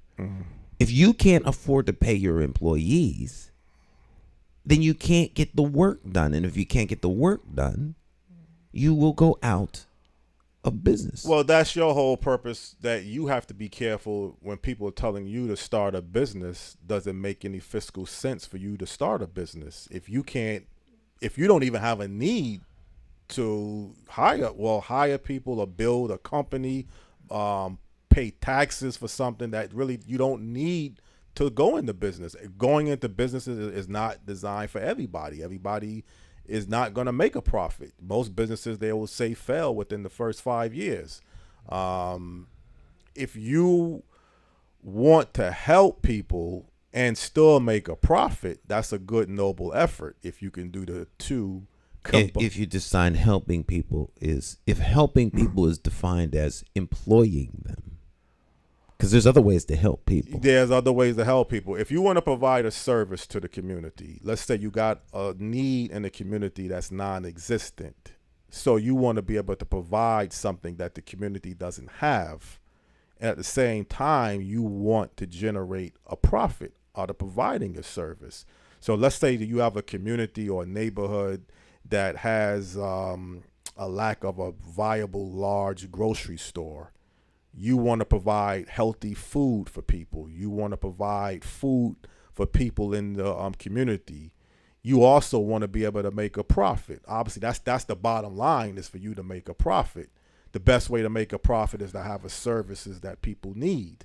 And at the same time, if you can employ people and give people some sense of getting into the labor market in the community where your business is located at, it's like it's a whole mutually beneficial relationship between the person who is in business and those who wind up working. Right. But this whole notion that because people need food, we have to put a grade A organic supermarket.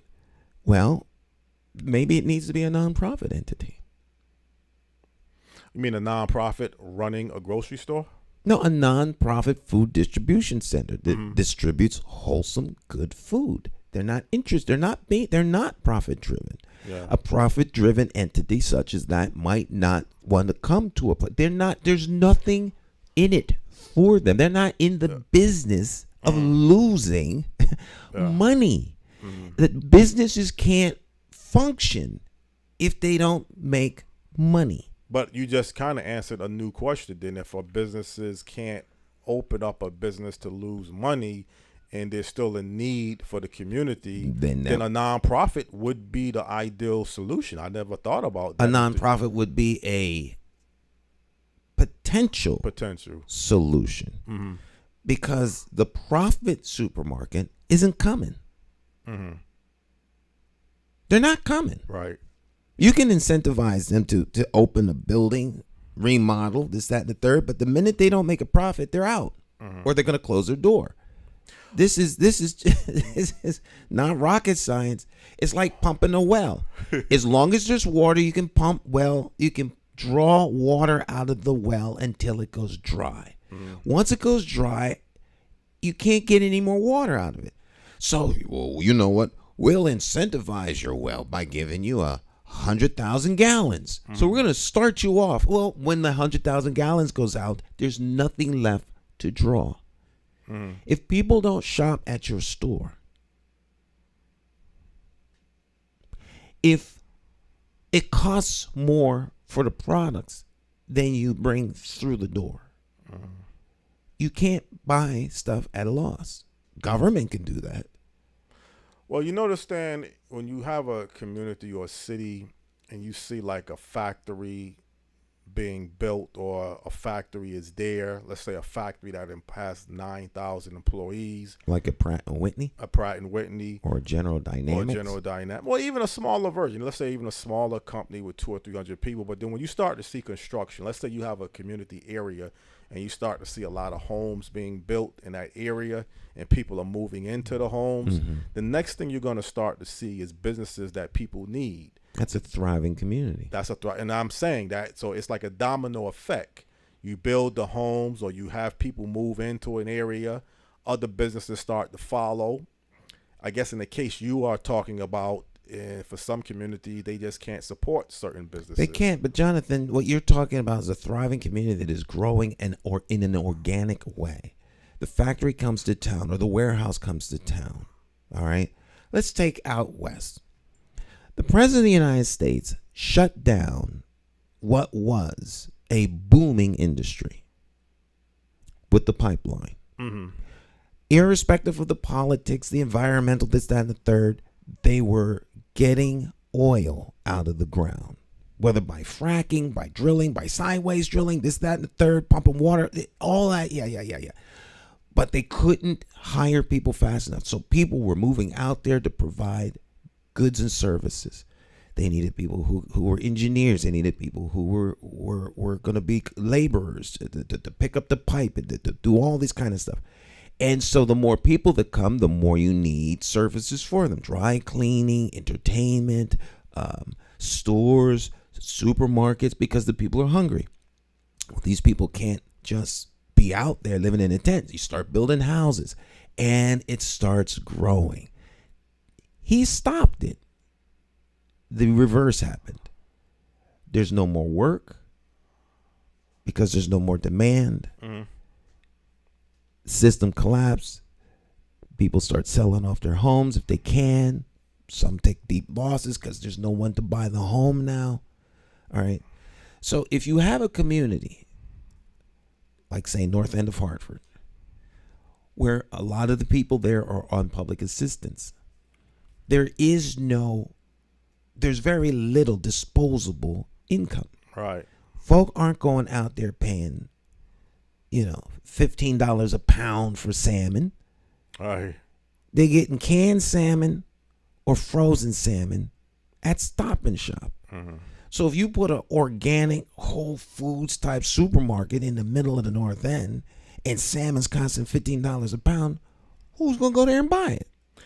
Yeah, well, see, when I'm talking about healthy food, and obviously organic is a form of a healthy food. It's going to cost more money, Jonathan. It's going to cost more money. So who's going to buy it? Well, Stan, right now, everything is costing more money all across the board with inflation. But that has nothing to do with it. That makes it even worse. If there was no inflation, before there was inflation, there was a need for an organic, great food place like Whole Foods. We just cut to the chase. Whole Foods will be our example in the North End. They've been trying to get something like that because the North End is a food desert. Yeah. Right? So the need for it doesn't mean it should automatically be there, because who's going to pay for it? How's the store going to stay open? If Whole Foods could make money with a supermarket in the North End, Whole Foods would be there, their competitor would be there, and their competitor's competitor would be there. Yeah. Because there's money to be made. Companies that are driven by profit go where profit can be made. If they're not there, there's no way for them to make money. Well, I'm not saying it's necessary, but it could be necessary, because I'm not in the inside with Howard Hill and what he's working towards. But I think if it's like it's a chess match, Howard Hill may be advocating one thing for the community in the area where he has his business and his need towards. You are coming now to Howard Hill saying, look, it's just not, you don't want to come out and tell the man it's not durable. It's not going to work. I'm not in a position to tell him that his dream isn't doable. I don't know the full extent of what he wants to do. That's why I don't want to really elaborate. But let's just say for the sake, I would assume there used to be a grocery store in Unity Plaza. So most likely you would want to have a grocery store back there. So how many attempts at opening a grocery store in Unity Plaza have there been? It's been several.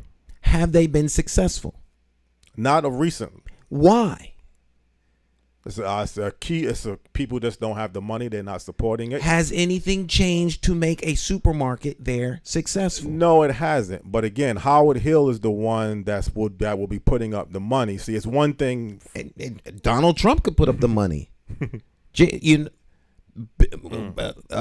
Warren Buffett could put up the money. Putting up the money for the store doesn't change the community's income. It's not about putting up money. It's about who's going to sustain it. Well, again, I don't know everything. I don't know anything directly other than what I hear about Howard Hill. Well, we don't need to bring Howard Hill in. This is not about Howard Hill. This is about the sustainability of a community. This is about the economic capacity of a community to sustain the type of stores that you're talking about. People talk like the need for it somehow makes it material. Well, no, I just brought up a store as an example when we was talking earlier about certain, you was making the example as the business owner. I was making the example as the employee. So I said a common denominator would be if you had, let's say, a business, you had homes, and then you had people. I threw in the fact that a grocery store as one example. There's other things that people need beyond just a grocery store. You know, I personally buy health products. The health products that I have to buy, I have to go out to Manchester to buy. I can't sit around and hope that a vitamin shop health store opens up somewhere in the northeast section. That's not going to happen. Well, that's what I'm saying. So I'm being realistic, Stan. But again, you know, is it convenient for me who has a car to go 15 miles or 15 minutes? Yeah, it's not that big a deal for me. Everything plays a factor. You need to have money. You need to know what you need to buy. You need to have the means to get what you're looking to buy. Would I support a vitamin shop? Now, I know you can do things online and buy things like that as well. So even if you don't have a particular service in your community to support the community and to support what you need, I guess you can purchase something online. I like to be able to walk into the store, see what I'm going to buy, talk to the owner of the store if I have questions about the product. So that gives me more of a better feeling. Once I'm accustomed to buying the product after a period of time, then I could still now I can purchase the product online because I know what I'm getting. So I'm not saying everything is not just about just a grocery store. It could be many. That was just an example. That's what I was saying. It would be no different if you're talking about the vitamin store or a tire repair shop.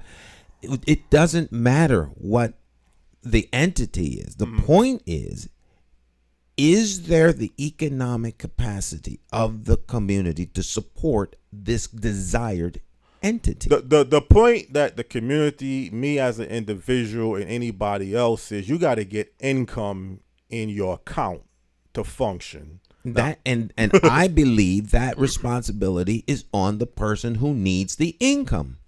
I don't have any disagreement. I was just talking about the worker shortage issue. I was just using the word. I said, and I still stand by this, that it is more opportunities with the workforce. If there's a workforce structure and you don't have enough jobs to meet the people, then it's going to be more difficult for you to obtain a job. Or if you want to create a business. I don't know. Everybody has their different individual choices. But just as the workforce as an example, now how much money you want to make, of course, as the employee, you need to figure out what is the best amount that you can make for the type of job that you're looking for. Nobody should walk into the labor market blinded and ignorant. Some things you will have to learn, on the job and learn throughout the business, but you should have a good understanding and a good idea. The job pays this amount per hour. This is what I'm going to make per week. This is what it's going to cost me to get to the job, how much I'm going to burn up in fuel costs. So everything you have to put into your budget. After a period of time, does it make sense for you to stick with this job? Are you getting better? Is it fitting all of your needs? Some people will say today with inflation, you have to make more money than you did 2 years ago because things have just gone up tremendously. What it costs, like I mentioned last week, you go to a grocery store 2 years ago or last year, something cost $40. Now it's $80. Am I making enough money to keep up with this every single week? Well, I guess for me, Jonathan, this ongoing conversation is to what end? Well, promote something about opportunity. I think I mentioned to you something even this past week. What was it? What link did I send to you this past week about the friend, the co-worker at the airport is switching occupations. He's going into the lawn care business. So I think I sent you a link of a lawn care business, particularly for young people who have that energy and, physical stamina that might be a good fit for younger people. The whole notion that you are constantly hearing in nauseum that we keep telling people that they have to go to college. You don't have to go to college to have a viable career today, I think, than you did more in the past. Is it a guarantee that if you go into the guy that I know, the co-worker, he's going to be making more money working in the lawn care business than what he was making? So to him, that sounds like it's a good fit. He sounds like he wants to make more money. He wants to make more money. So I'm just saying that's just another job that they need people. I'm just saying. So well, they need people in all kinds of jobs. So I mean, I still don't understand. Is the message getting the people that need jobs? I guess that's the question I'm trying. So to, I'm like, where's the question in this that can be answered? Well, is the message and information the people out there in the community that is still unemployed or underemployed? Is they're getting the message, or they're buying into it, that you can be able to get into the workforce and you would be somewhat better off working as a productive citizen if you have more choices to fit your interests, which is something that I like personally.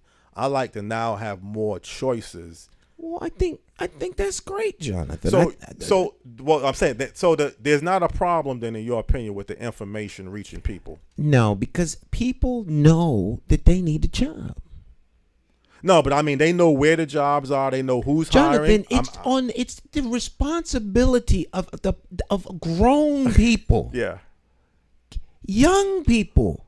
Well, know that they want a job, so they go they go to McDonald's, they go to workforce development, they look for ways to make money. So then that means there's no problem. Then I don't see how there can possibly be a problem. I use food as an example all the time. Yeah. Do people know that they could go to different places and eat? Right. I can't speak to that. I know they need to eat. Right. So some people may eat at the same place all the time and never go to another restaurant. Why don't you go to another restaurant? I don't know. I mean, these are personal decisions people make. Everyone knows they need income so that they can purchase stuff. The folk that don't understand those things are citizens and our neighbors who we need to take care of. Well, again, it's not about whether people know they need income and they need to make income. The only thing I was trying to address towards is, do everybody know where certain business? Because sometimes somebody told me about the airport, I was not even thinking about the airport. So sometimes you might have a business that you just may not know of, and somebody can tell you as a networking source, this company is hiring, you can make this amount. I think these are things that people discover along the way. I was 19 years old when I walked into Pratt & Whitney. Right. I went in there to be an inspector. I was working on the F-100 engine line on the main assembly floor in East Hartford. And it was then that I discovered at 19 that there were people there who just replaced the light bulbs. Mm-hmm. There were people there that replaced the blocks that were in the floor. There were machinists there. There were accountants there. There was a medical division. There were people there that cooked food. There was all kinds of jobs. And it never even occurred to me that there are people who do all kinds of things. I think these are the types of things that people discover along the way, as their interests are expanded and they get a bigger view of the world.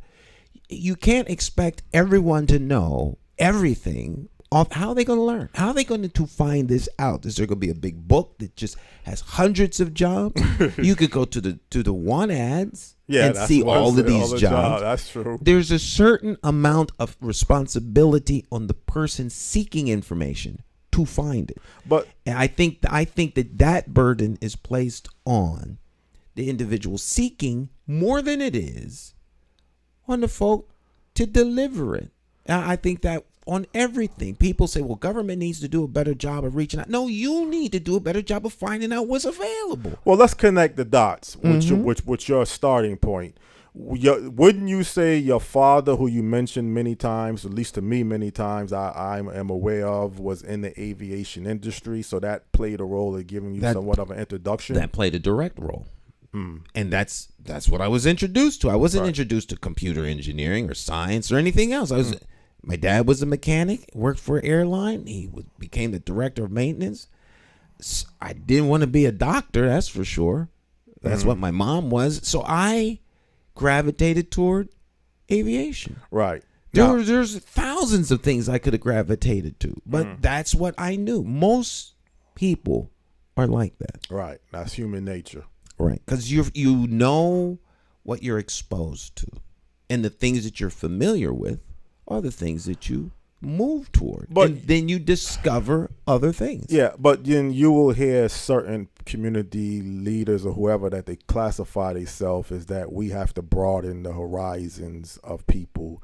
You know, is one reason why many times in the past, I don't know if they still have it today, you had Camp Current.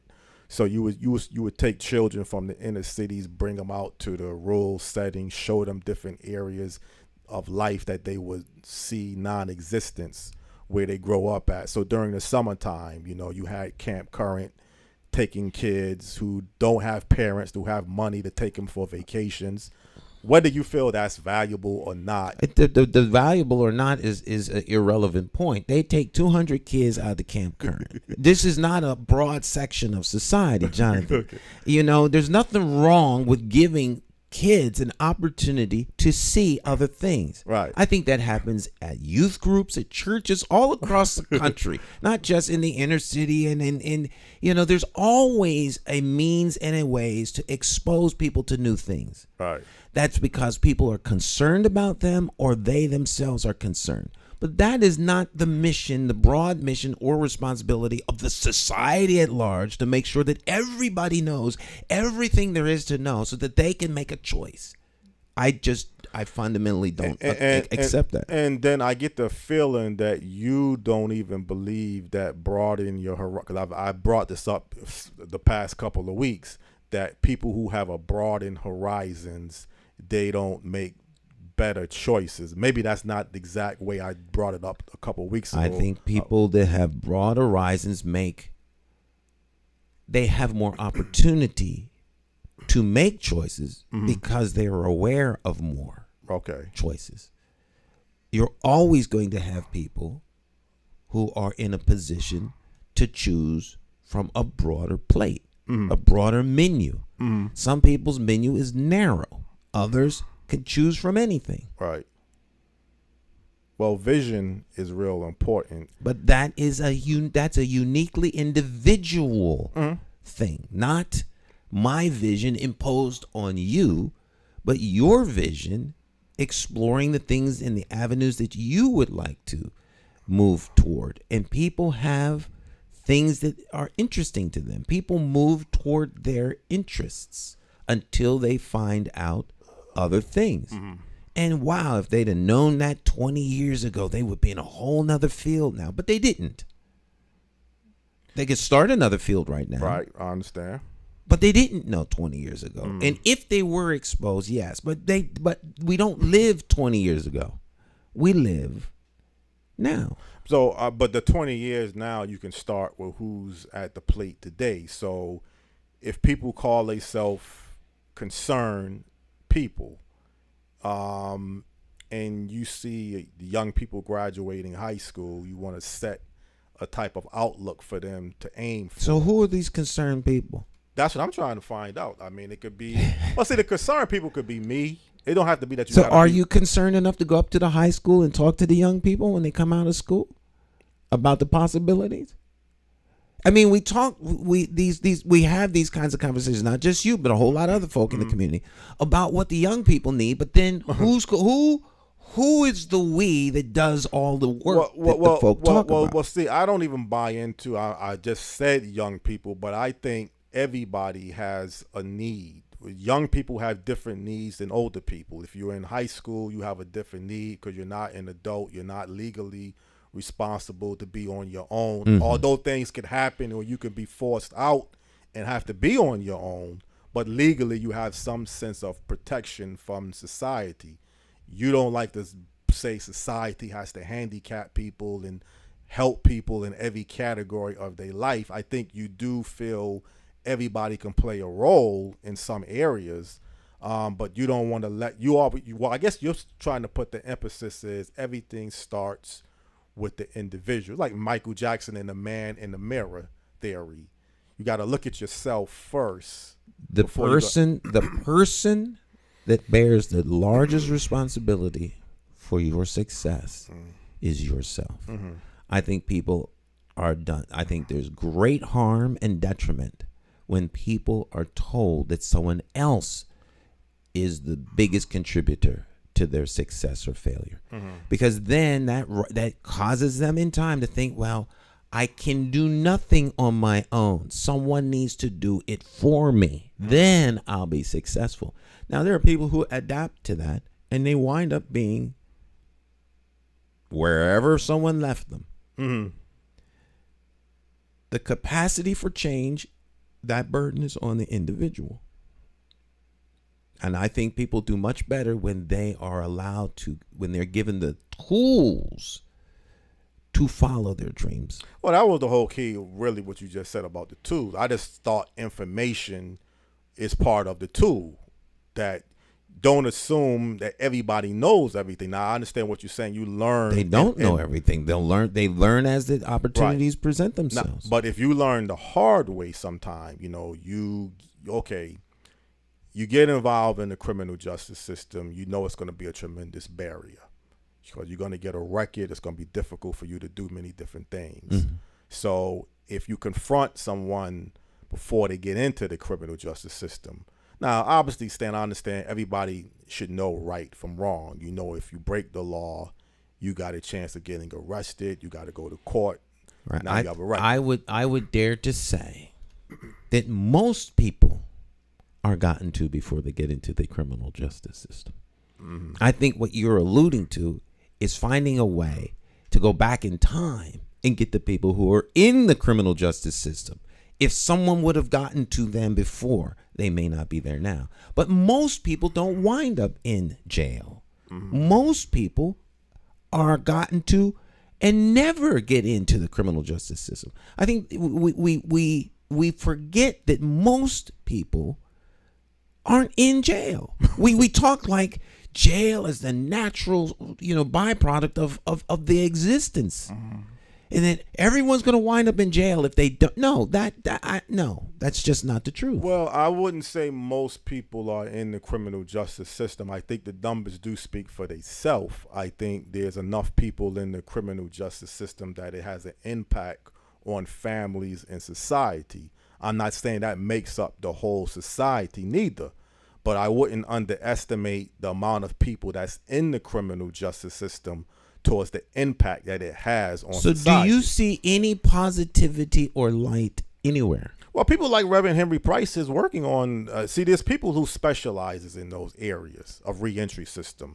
You got to be real. You got to know what you're talking about, what you're doing. Me giving an opinion is not like Reverend Henry Price, who works directly with people in the criminal justice system. Right, but he's helping people come out of the system to go on the straight and narrow and find a means to live. That's what he does. He has a lot of experience in that area. He has experience on both sides. Exactly. So he can give people and speak to them in ways that they understand. Now, you're not talking about people in the criminal justice system. You're talking about preventing people from getting there. And so I think that in order to, let me rephrase this. One has to see opportunity in order to grasp it.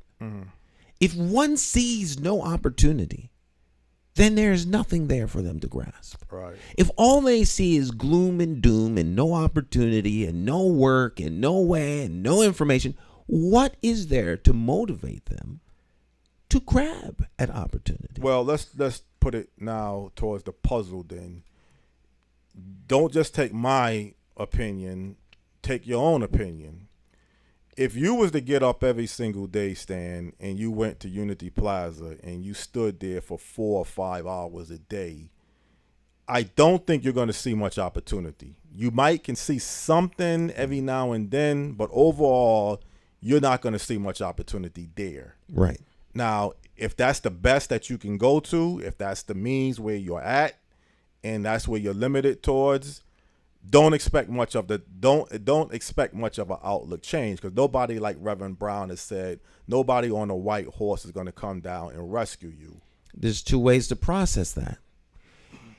If I go to a place, because I like to make it, push it to a need, and no one needs anything like they need food. Now, if I go to Unity Plaza and I stand there on a Sunday and I'm hungry, and there's nothing open, I shouldn't expect to eat. All right. So what do? Stay there? Or maybe I look elsewhere for opportunity. If you keep going to Unity Plaza, no, there aren't very many opportunities. But you keep going back there. Yeah. Year after year after year. The logical course of action would be to look somewhere else. All right. Maybe you look downtown. All right. Maybe you look at East Hartford. Maybe you go to Detroit. Maybe you go to Philadelphia. You have to go where opportunity is. If you don't go to where opportunity is, you will never be able to take advantage of opportunity. Well, that's the roadmap now. So again, it all falls on the individual. The individual is responsible for getting away from Unity Plaza and getting to where he needs to be at to fit whatever he needs. It's not even for Howard Hill, although Howard Hill can play a role because he's concerned with Unity Plaza. He has a business very close, if not in Unity Plaza, but basically right down the street. Well, I can't speak for Howard Hill. But you just answered the own question, though. You're going to get the same thing if you go to Unity Plaza. That's just what I asked you. If you go to Unity Plaza for 4 to 5 hours a day and you spend every day there, that's what you're gonna. That's what you're gonna. Right. There's enough non-forward move at Unity Plaza to cause the average person to think this place is not prospering. Right. That closed, and that closed, and that guy's talking about closing. Maybe I should go somewhere else. So you do. You, as the same person with knowledge, you wouldn't even spend more time than you have to be, unless you have to go to Unity Plaza for whatever reason. So you, as the person who has your head screwed on, know this is not going to get me anywhere, will leave Unity Plaza within 4 to 5 minutes. The person that is, whatever his deficiency is, who is in a situation where either he's here or he's back in a basement with nothing to do until the end of the day. Can he go downtown? Yes, physically there should be nothing. If you can even you can walk from Unity Plaza to downtown. So there's really nothing that would stop him from going downtown if he wants to see something differently? That person needs someone to intervene in their life and inspire them. Right. That will more than likely happen from someone in the community that cares about young people or other folks' well-being, or a family member. Now, there are going to be people in society who are going to fall through the cracks. They don't have the capacity, whatever the case is. So those individuals become dependent on society, and it is our burden and our responsibility to help individuals in that state.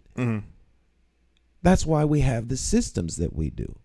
Everyone is not going to be able to make it, Jonathan. Yeah. So we help them. We're not talking about the people that can't make it. We're talking about the ones that have the capacity to make it. And we're not going to give them an excuse for being where they are perpetually, because they can do better. If someone motivates them and they understand that the bar is not going to be set here for you to remain here. Right. They need an inspirational speech like a coach does for an athlete that thinks he doesn't have what it takes. People need inspiration, and that takes a different type of approach. But just to make them aware of opportunity downtown doesn't mean that they're going to. It still requires them to make that decision. Well, I can relate to that because for a long time, Cliff Thornton, when I was part of Efficacy, was telling me certain things that I needed, and I was letting it go through one ear, through the other ear, and I could give him a good reason why, but at the end of the day, it wasn't changing my circumstances. So I can relate to what, because Cliff Thornton even said one time that if you keying information constantly decided that you wasn't ready to change, then what do you expect from people who are not even hearing? Cliff was on me consistently. You know, I mean, I was somewhat part of his organization, Efficacy, but he was on me consistently saying, you can't get from point A to point Z. You got to go from point A to point B. And I was just finding excuses to tell Cliff why I can't do this, why I can't do that. And at some point, he just got tired and said, look, you know, maybe somebody else needs to talk to you because I'm not reaching you. You think? Okay, so I'm saying, but if you have people, and again, you said a motivating factor, inspiration, whatever the case may be, if you become a bum, stand up. I mean, to put it bluntly, bums can change. One thing people can change given the right circ. So just because somebody hits rock bottom and they're falling through I've seen too many people, even of recently, who was caught up in something totally different, who got their life turned around. So I know it can change. Sometimes what people are saying, like Cliff Thornton, is, are we just replacing people from one generation to the other? So, okay, you get rid of a group of people who used to hang at Unity Plaza. They're older, they moved on for whatever. And then a new crop of people just start hanging there. Is the place just set up now for people just to hang out and lauder and do unethical things throughout the day? You know what? People that are going to do those things are going to do those things. Anywhere. That's who these people are. That's what they decide. Just like folk go and play tennis, some folk hang out. Some folk hang out and get high. Some folk like to hang out, tell stories while they get high with their friends. They got to meet somewhere. If that becomes the place where everyone meets, then that's where they meet. Right. But but I'll tell you one thing: if you clean up a place and put some strict rules, you're not gonna just lauder and hang out there. You won't hang out there to go somewhere else. Go someplace else. So people are free to do what they want. Society determines whether or not you're hanging out, smoking blunts, getting high in the park is bad, relative to hanging out at the country club, getting stumbling drunk, drinking martinis. Right. So you know, which is worse? It's society makes that decision. But people like to gather together with people who have similar ideas and like minds, And they may all get drunk together at a country club and slap women on the rear end and carry on in misogynist, evil ways. And somehow that's okay. But if they're in the park not bothering anybody, smoking, getting high, oh, they're criminals. So these are societal issues. But people get together with like-minded folk. You have the right to assemble still in this country. And you can do what you want as long as you're not bothering nobody. Right. And it seems like Unity Plaza is where folk is hanging. Yeah. They're not causing anybody any trouble. They're not of late, and I know the history of Right, and with what little money they have, they find whatever means they can to escape, and they live their best life. Everyone doesn't have to conform to these quote unquote standards that someone arbitrarily sets up. And you know, we generally think of bums in a condescending way, but sometimes people like not having any restrictions, no obligations, no responsibility, and they're willing to pay the price for that kind of a lifestyle. That's not criminal. If people have opportunity to access, if people are not cut off from the opportunities to access things, that's the best people could ask for. If you go to other countries where poverty reigns supreme, and I mean, you know, the wealth is in the hands of very, very few, where there's very little government structure. If you're poor, then you're in a bad situation generally for the rest of your life. Right.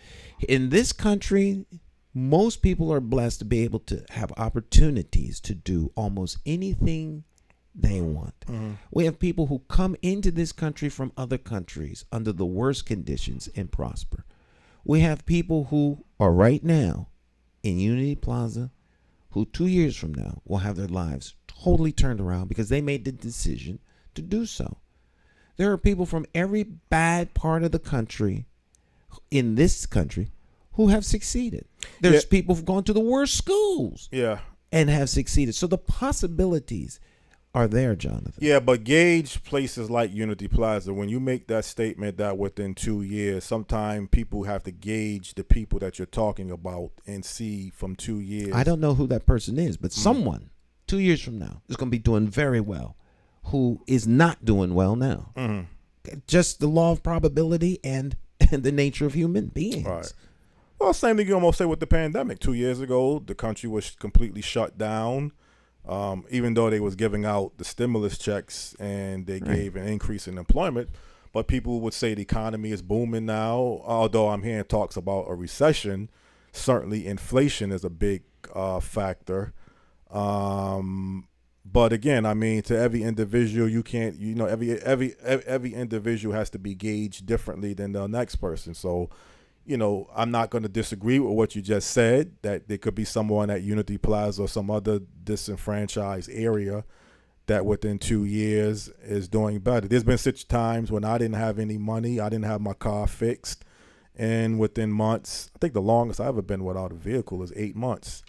And that got changed. Although, you know, you got other issues that you're dealing with. So until everything gets kind of back where I personally feel, for me, I'm not speaking for the community, then I'm not going to rest on my laurels. But certainly I like overall where the country is at, certainly compared to the pandemic 2 years ago when everything was just shut down. You couldn't go into businesses. You couldn't do nothing. Arbitrarily shut down and unnecessary, as it is turning out that it was. As I was saying, I'm so glad I'm on record as having said all that stuff. Day after day, post after post. Now they're coming out with the fact that they made a mistake. When you arbitrarily shut down a mom and pop store, but you leave a Walmart open.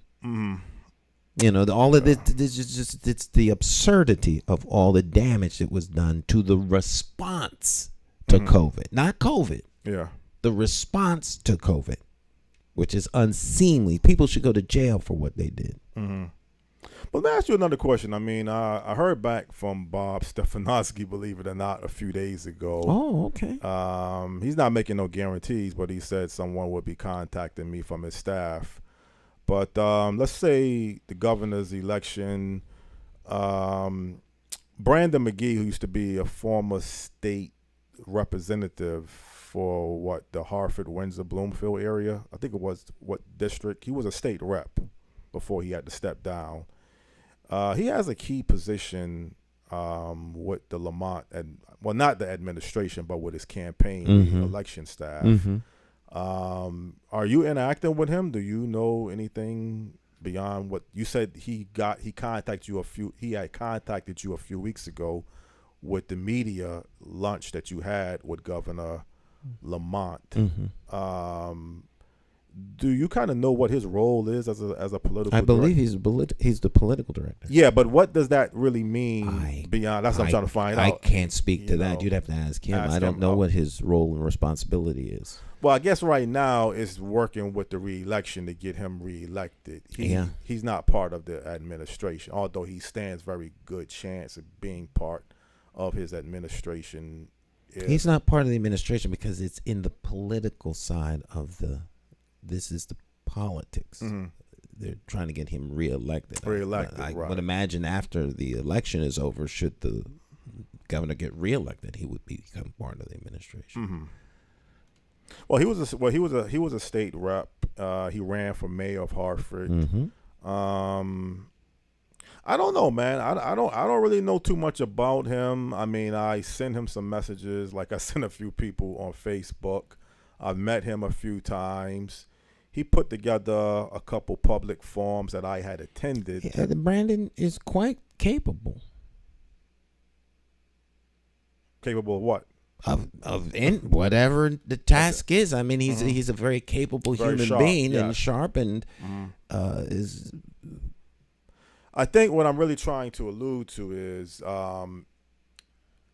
if let's say Lamont gets reelected, would he be like the link to the community? I don't know what position he would be. I can't speak to that. Okay. I have no idea. Is it needed then? Do we need a linkage from people through state government to the communities of the urban centers? I would say we have a system in place that does that already. It's called your state representative. Okay. Or your town councilman. And people don't use them. Right. So rather than to reinvent the wheel or make a whole nother avenue, let's try using the ones we have.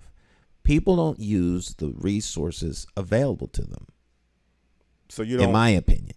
So we don't really need another new urban task force or another urban policy. We don't really need that. We already have those. What about the ones we have that we don't use? That's what I'm trying to find out. We already have that to do that. Right. What we lack is the will to get something done. Right. And so until the will to get it done is exercised to execute, nothing happens. All right. Well, that's what I was wondering, maybe if, people you always hear every now and then, we need an urban policy, we need an urban agenda, we need an urban initiative. Truthfully, the Lamont is going to win the urban cities. I don't think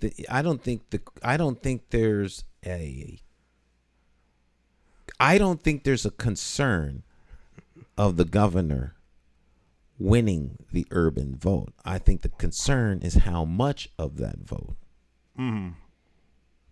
It is clear that the Republican candidate will not win the city. Right. But the Republican candidate has a potential to take a larger slice of pie than normal. Okay. And I think that's what maybe has some people concerned. And if he can take a larger slice of pie than normal, then perhaps some folk won't even be concerned enough to get out to vote. And that's a problem. Well, the whole question people would say is, what impact is it going to be on your daily life if Governor Lamont, gets reelected or Bob Stefanowski gets elected? I think there has been some things maybe this year that Governor Lamont has spearheaded and pushed What it's directly reached every individual, I don't know about all of that. But when you have a campaign, a lot of money starts to pop out of places now that it didn't pop out of in the past. And I could show you, okay, this is what y'all have in New Haven. This is what you have in Hartford and Bridgeport.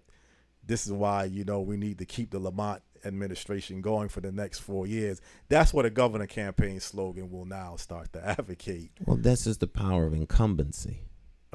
As the incumbent, you can do these things. Right.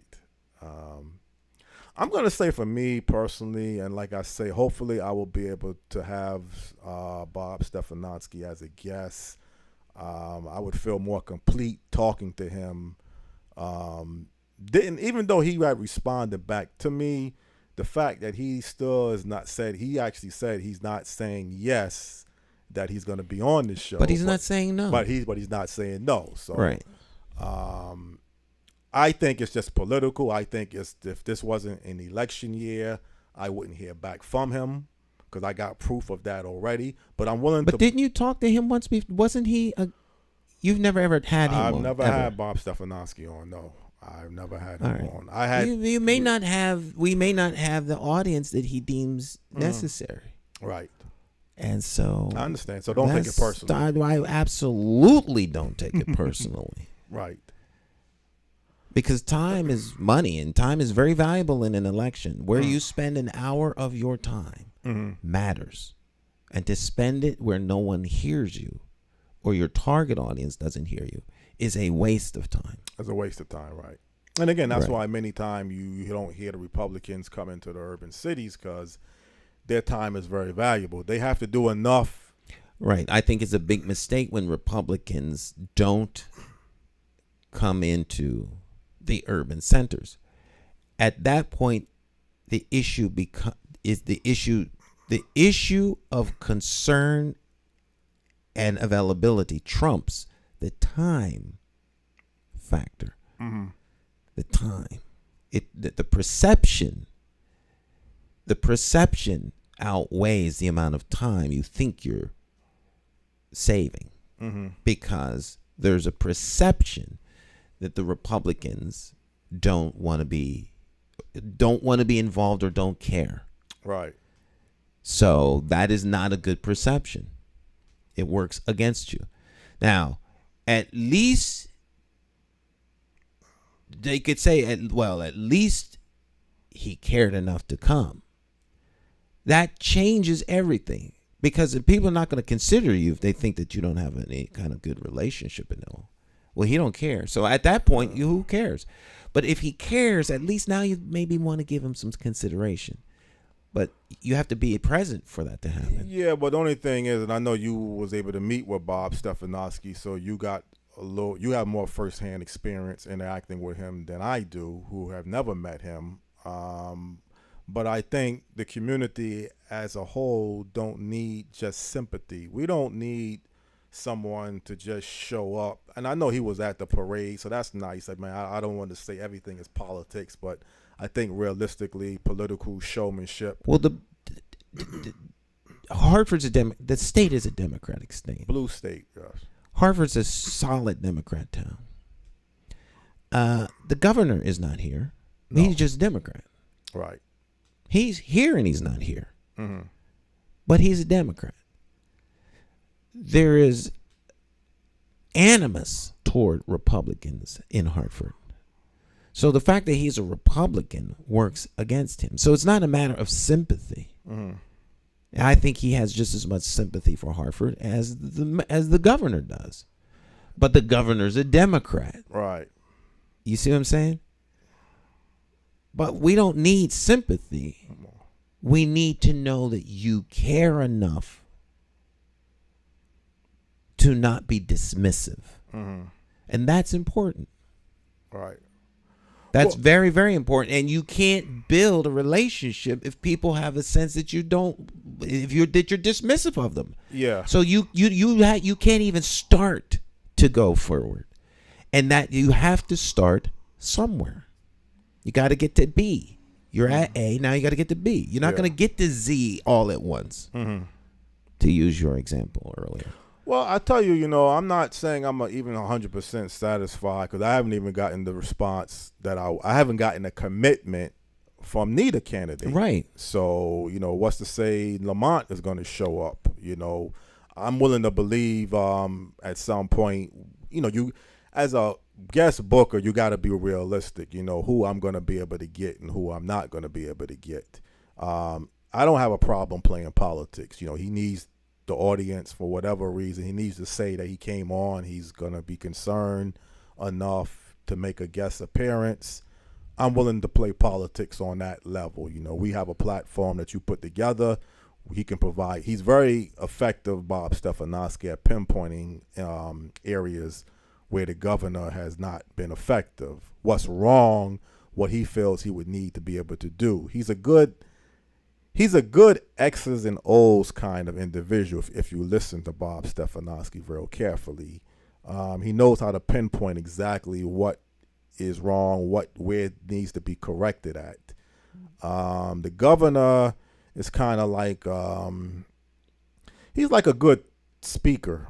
He has this uplift. He knows how to uplift you with his charisma to some degree. I think a debate is going to be real interesting because I think this is where Bob Stefanowski really wants to nail Governor Lamont, getting him on a one-on-one debate because he's really hungry. Bob Stefanowski is hungry. He wants to become governor, and he wants to do anything in means to show that Governor Lamont is not the right governor for Connecticut.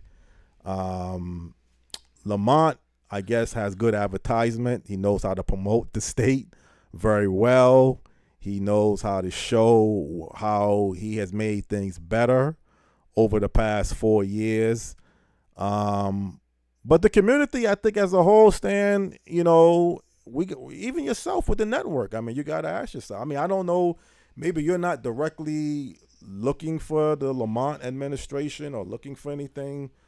I know you had some issues with black media that you feel maybe it's not being, I guess, ignored, or it just doesn't have much of a presence in Connecticut. So I don't know what role the governor administration could have on that.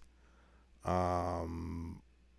I think one thing you have stated is that your message has to be heard. You have to be able to get your message out to people, and you're able to do what you're doing without the assistance of the governor administration. So I don't know what role that you feel even the administration is really would be needed for media as a black perspective in Connecticut.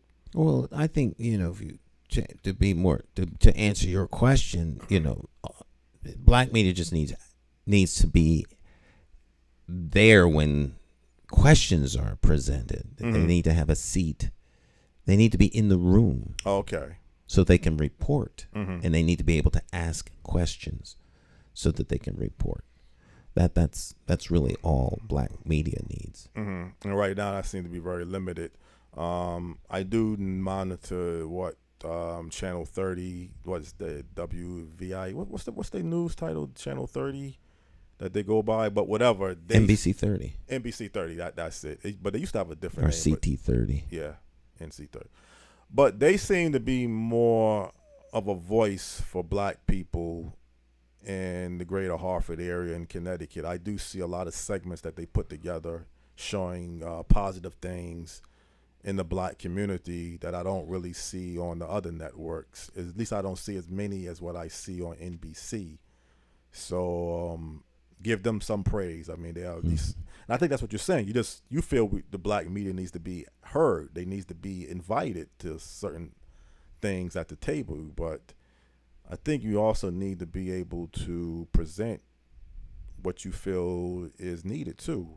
It's one thing I can listen and talk to you, but let's say if you got some ideas that you want to promote. Well, if you have when it's not political season, mm-hmm.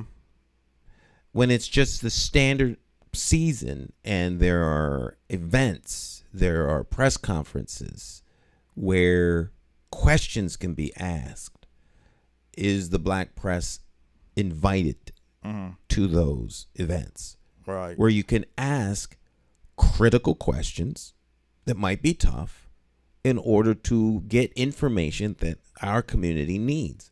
And it'll be a lot easier just to not have to deal with that. So you don't invite them. Right. Well, I mean, if you have a tool of media and it's not being able to be utilized to its full capacity, that is a problem. I mean, you want to be effective. Well, I think black media can still be effective. It's limited because it doesn't have the fiscal resources to put forward a lot of reporters, this, that, and the third. And that's because, of course, black media is not supported financially by the community or by, major business, Right. for a whole myriad of reasons. But it takes resource to put out reporters. They have to be paid, and it takes time. And so that's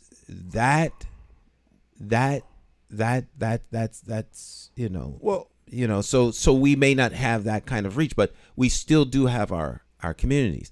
Now, the black community is significant enough that there should be press releases go out to all of the black press. Now, if they don't show up, that's another thing. But if they don't know about it until they see it on the news, then there's nothing that they can do. Well, that's even the event that you was participating in on Sterling, that you participated in on Sterling Street. I mean, had it not been you providing the coverage, that event wasn't going to be publicized. I mean, well, that's not true. That's not true. It was on other media. I like way back here in my mind, I think I saw it somewhere. But it was on the front page of the Current. Okay, so it wasn't. All right. So I read the story in the Current. And I'm like, wow, I need to cover this. So I covered the event. I called Kamora Harrington and asked her. Well, I didn't call her. I reached out to Kamora Harrington and asked her, would it be okay to come and document this event? Okay. And would it be okay with the actors and the people involved? She said yes on both. When I got there, I asked the actors if they had any problem. They said no. So I recorded and documented the event, and now it's something that people can see. I like to document those kinds of events. Now, there are very few entities that are going to come out and do something like that. There's a group of photographers that also do the same thing. And some of them were there. So there's a group of us that go out and document what goes on in the city. Otherwise, it wouldn't be documented. Well, that's what I meant. Yeah. That had your network not been there, it wasn't going to have no media coverage. But you did mention that you read about it in the Current. The Current. So I only say that because the Current is major media, and it was on the front page of the Current, as I recall, Saturday's Current. Okay. So, because I found out you had put something on social media, so then I said, okay, J. Stan put this information on the event, and then you covered it, and I was able to take a look at it. Although, because like you say, sometimes you don't like the fact that the media is just outlining, and I'm at fault for this because I'll pinpoint a homicide or a crime more often than I should, than promoting something positive. So I play into the same role that the so-called media plays into. They cover the inner cities the majority of time when something bad happens. Something good happens, they're limited, and myself included. I don't promote, although I did told one of my friends about the event that I just had to work that day and I was tied up. But I did tell a friend about the event because someone used to live on our old street that was there, and it was a good positive event, and you like to do positive things. You like to outline positive things for the community. Right. But at the same time, if there's something every now and then that you think needs to happen, and the only reason why yesterday I put on Inbox Facebook is, okay, the young man that was killed in the club it is important to know whether he was just an innocent person or was they targeted him. Because just like, again, people will look at the fact that, well, if you caught up into this problem, this is what you expect. I mean, this is what you should expect to happen to your life. But you could be a situation of a person just going to a club or a bar, something escalates. From what I heard, a lot of gunfire was happening there. And up until this point, they don't know if the person that was killed was the intended target or not. So I just felt that still is important to know. I guess it could be important to know. In the end of the day, it doesn't matter because he was killed. He was fatally wounded. He was killed. Right. So that's the ultimate thing that people now know. Okay, but if he was just someone, whether he was an innocent victim or the intended target, the end result is still the same. Mm-hmm. If he was the intended victim, that wouldn't change the fact that he was, murdered. Right. Okay. Well, I mean, for doing crime analysis and things along that line, you're tracking certain types of data information. No doubt that's important, and they will find that out. Mm-hmm. But the outcome, as far as the general public is concerned, is that someone was killed at a nightclub. Okay. Well, sometime they will classify most police officials will tell you, particularly our spokesperson, well, most of the people that's involved in crime knows each other, which I guess that's a 90 to 95, 99% ratio. Criminals have a little local group of folks, just like all the artists in Hartford know each other. Right. Even if you don't know their names, you know them. You know them. Because there's a circle of artists, and they go to all of the different events, and they see each other, and you start to build a little community, and you know who's who. Right. The criminals know who each other is. Yeah. But, I mean, they know who they're after. Most time, if they looking to retaliate or escalate something, again, that's what I'm just trying to say. They just said the police report that said they don't know if this person was the person that they attended. I don't know. Because I'm not a club person. Clubs are a different breed. Mm-hmm. Lower your mic so we can see your mouth. Oh, okay. I thought it was already. There you go. Yeah. Clubs are a different breed that you got to deal with security differently. Going to a sports bar or a bar, you can kind of almost let your guard down to some degree. A club brings a different element of people. Clubs can be. I remember the very first nightclub I went to. Mm-hmm. I was 19 years old. A friend of mine took me there. He was much older than I was. He probably like 30 or so. I went there with two friends of mine. And I was the 19-year-old little fella. I was I just come up to Hartford. And there's these two brothers worked at Pratt Whitney. And they kind of like took me under their wing. And we went to New York. Mm-hmm. And he said, now I'm going to tell you the same thing. I would tell you his name, except that I'm getting ready to say something that he said to his wife. So therefore I won't say his name. But he said, I'm going to tell you the same thing I tell my wife. This is the door I will meet you at if something goes wrong. Goes wrong, right. If a fire starts, someone gets stabbed or shot, I'll meet you out here. Mm-hmm. I am not coming to look for you. I'm not looking around, wandering. I'm going to get out.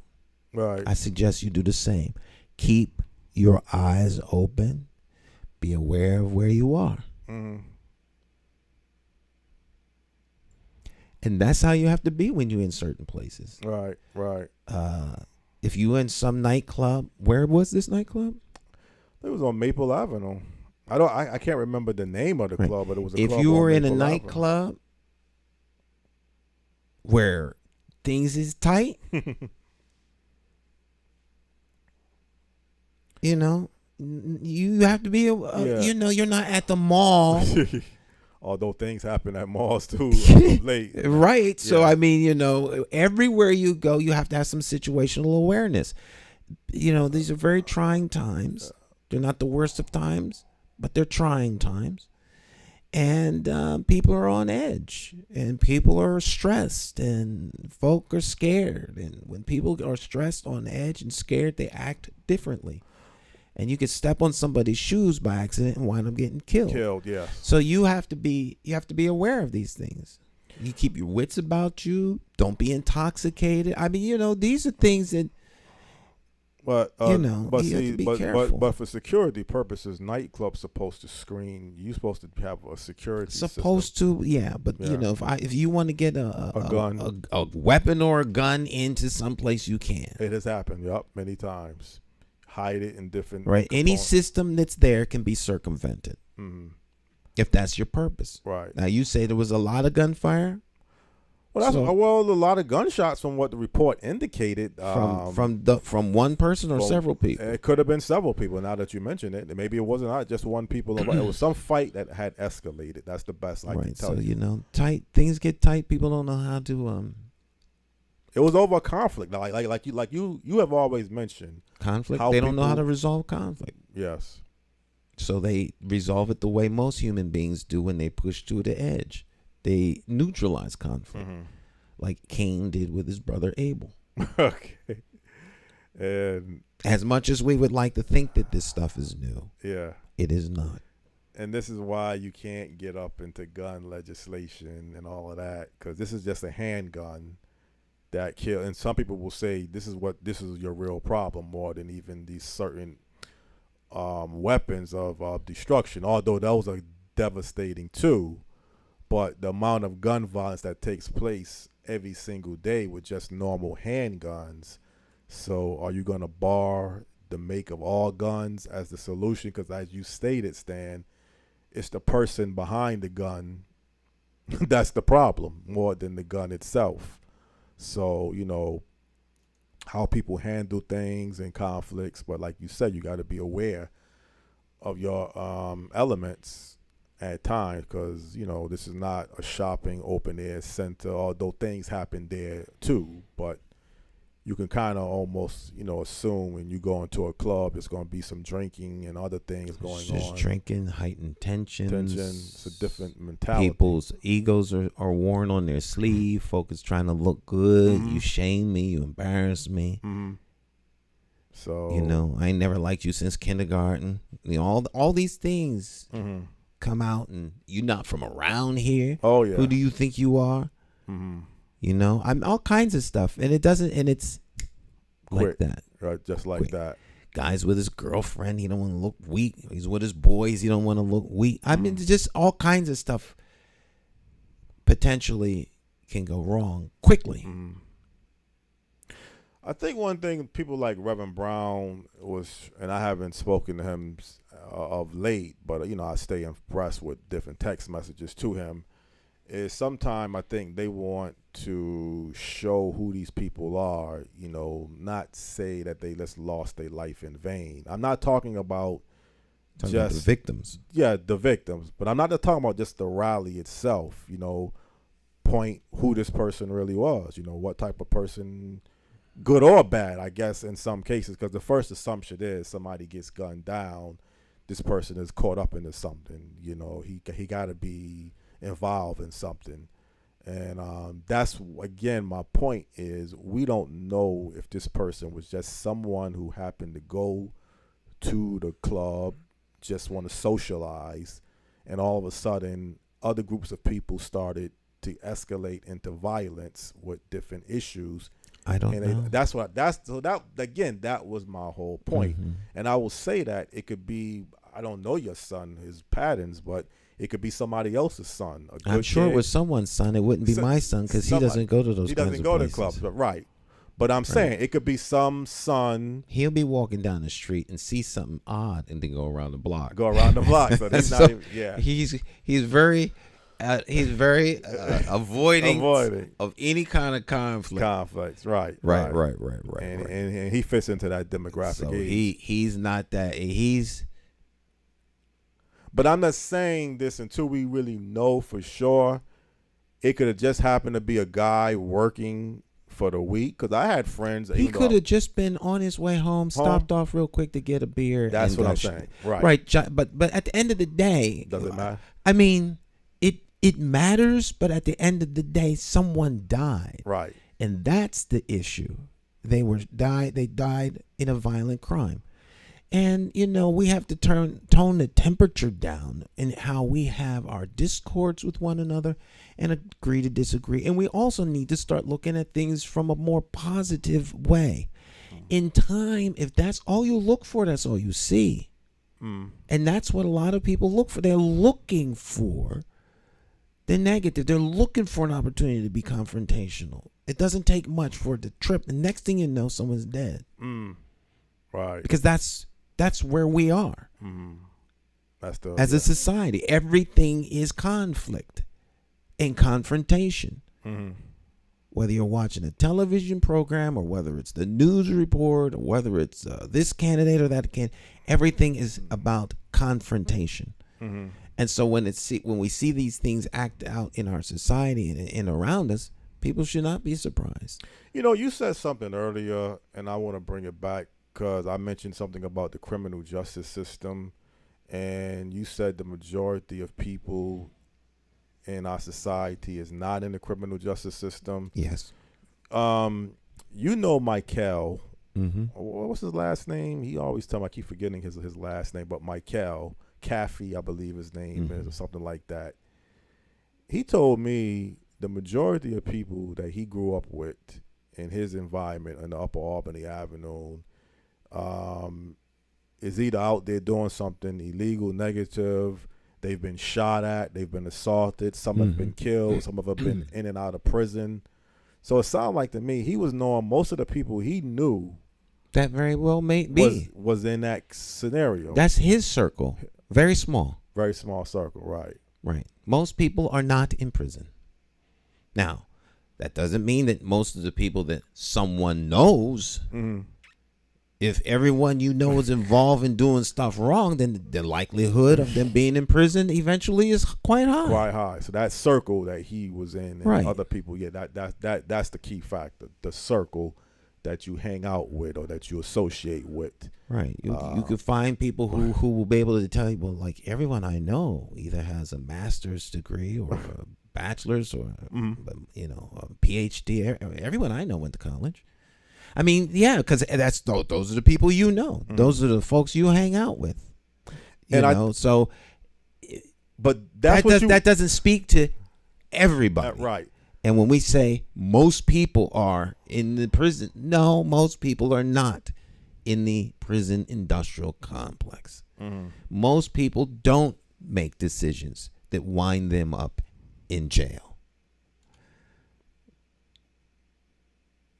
Just the numbers. I like to go by the facts, though, the numbers itself. So if you make, Alexa, how many people are in United States prisons? Here's something I found on the web. According to Wikipedia.org, it is estimated that there is around 7 million people incarcerated in the United States. 7 million people. Oh, that's a significant number, though. Alexa, what is the population of the United States? According to the 2020 U.S. Census, the population of the United States is 331 million people, which is a 7.1% increase over the 2010 U.S. Census. Population is going up. Alexa, what percentage of 331 million is 7 million? 7 million is 2.115% of 331 million. 2.5%. A low percentage of the population is in prison. Now, while that's a significant number of people, that is not most. Right. It's a low percentage. A lot of people are in the prison industrial system? Yes. Most people are no, most people are not. And most people don't make decisions that land them in prison. Would you say the impact of the 7 million people that's in the prison system is more important than the numbers itself?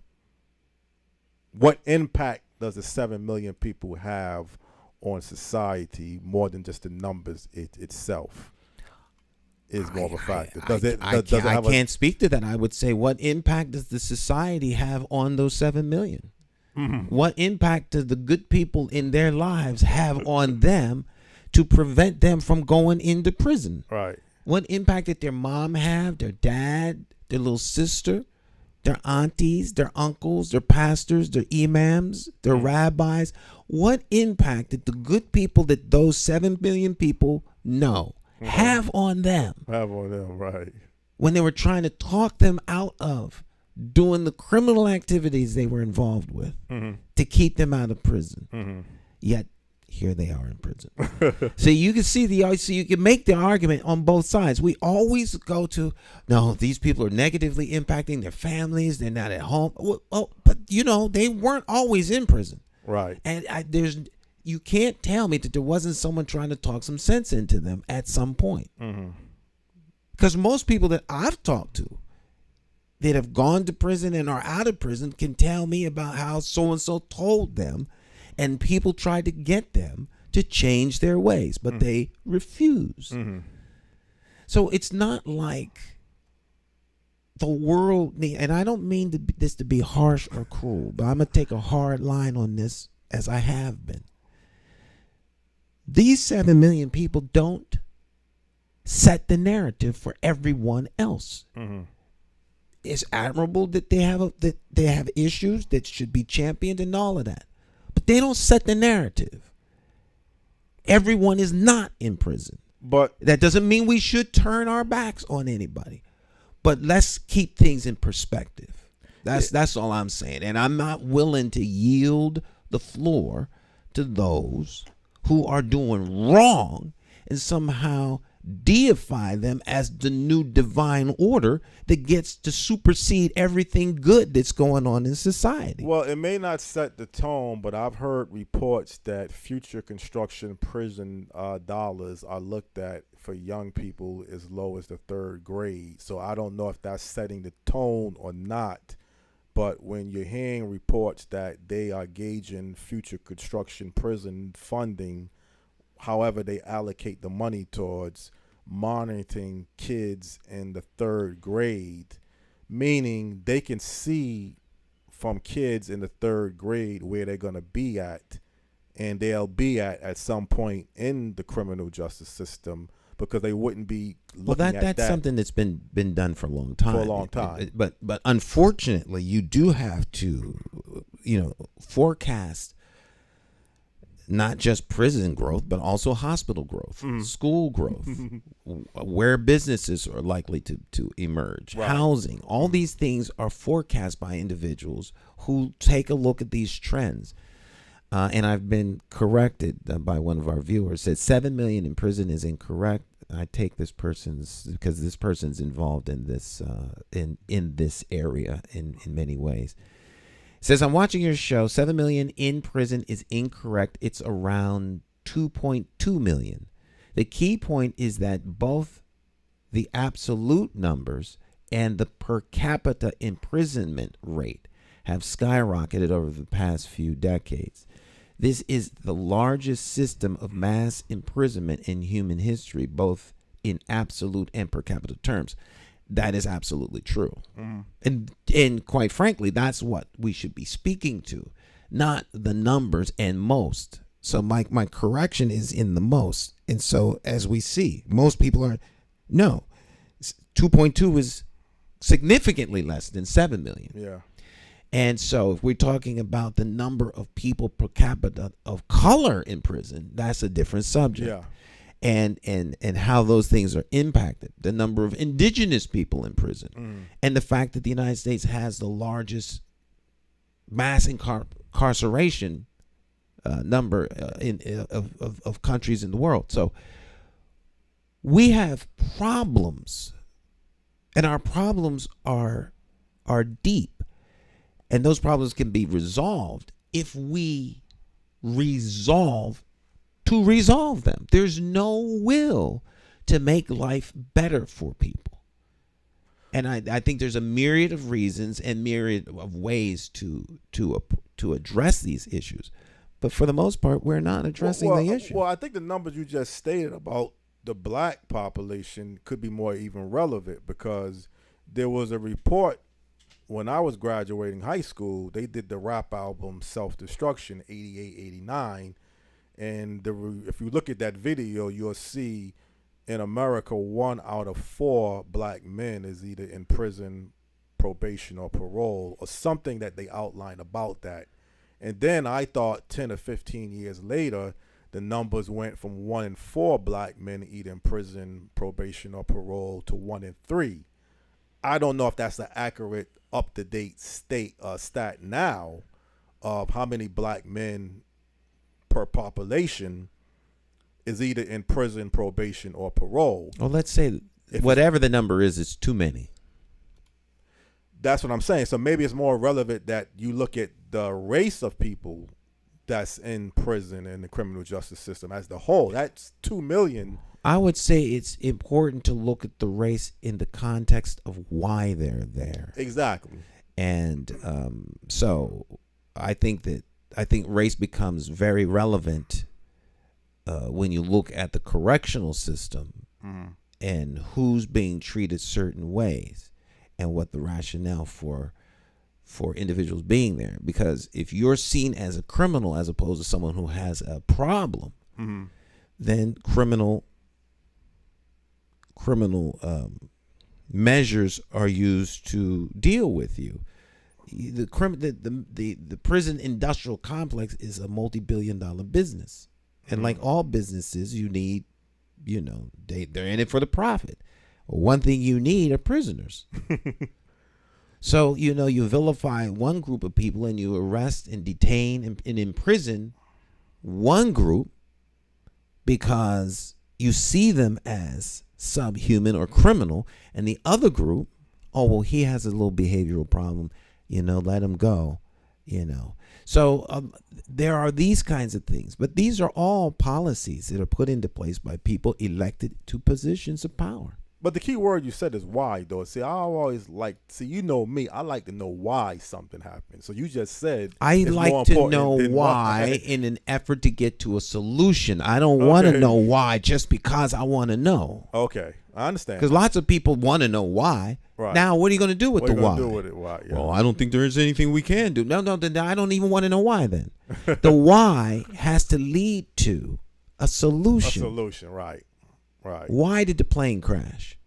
Now we know what we have to do to fix it so that never happens again. Not we hear why and just keep on going about our business. Right. So the why has to lead to something. I always want to know, where are we going so that we, where are we going with the conversation so we can bring about a change? Other than that, it's just talk. Yeah. It's more than talk.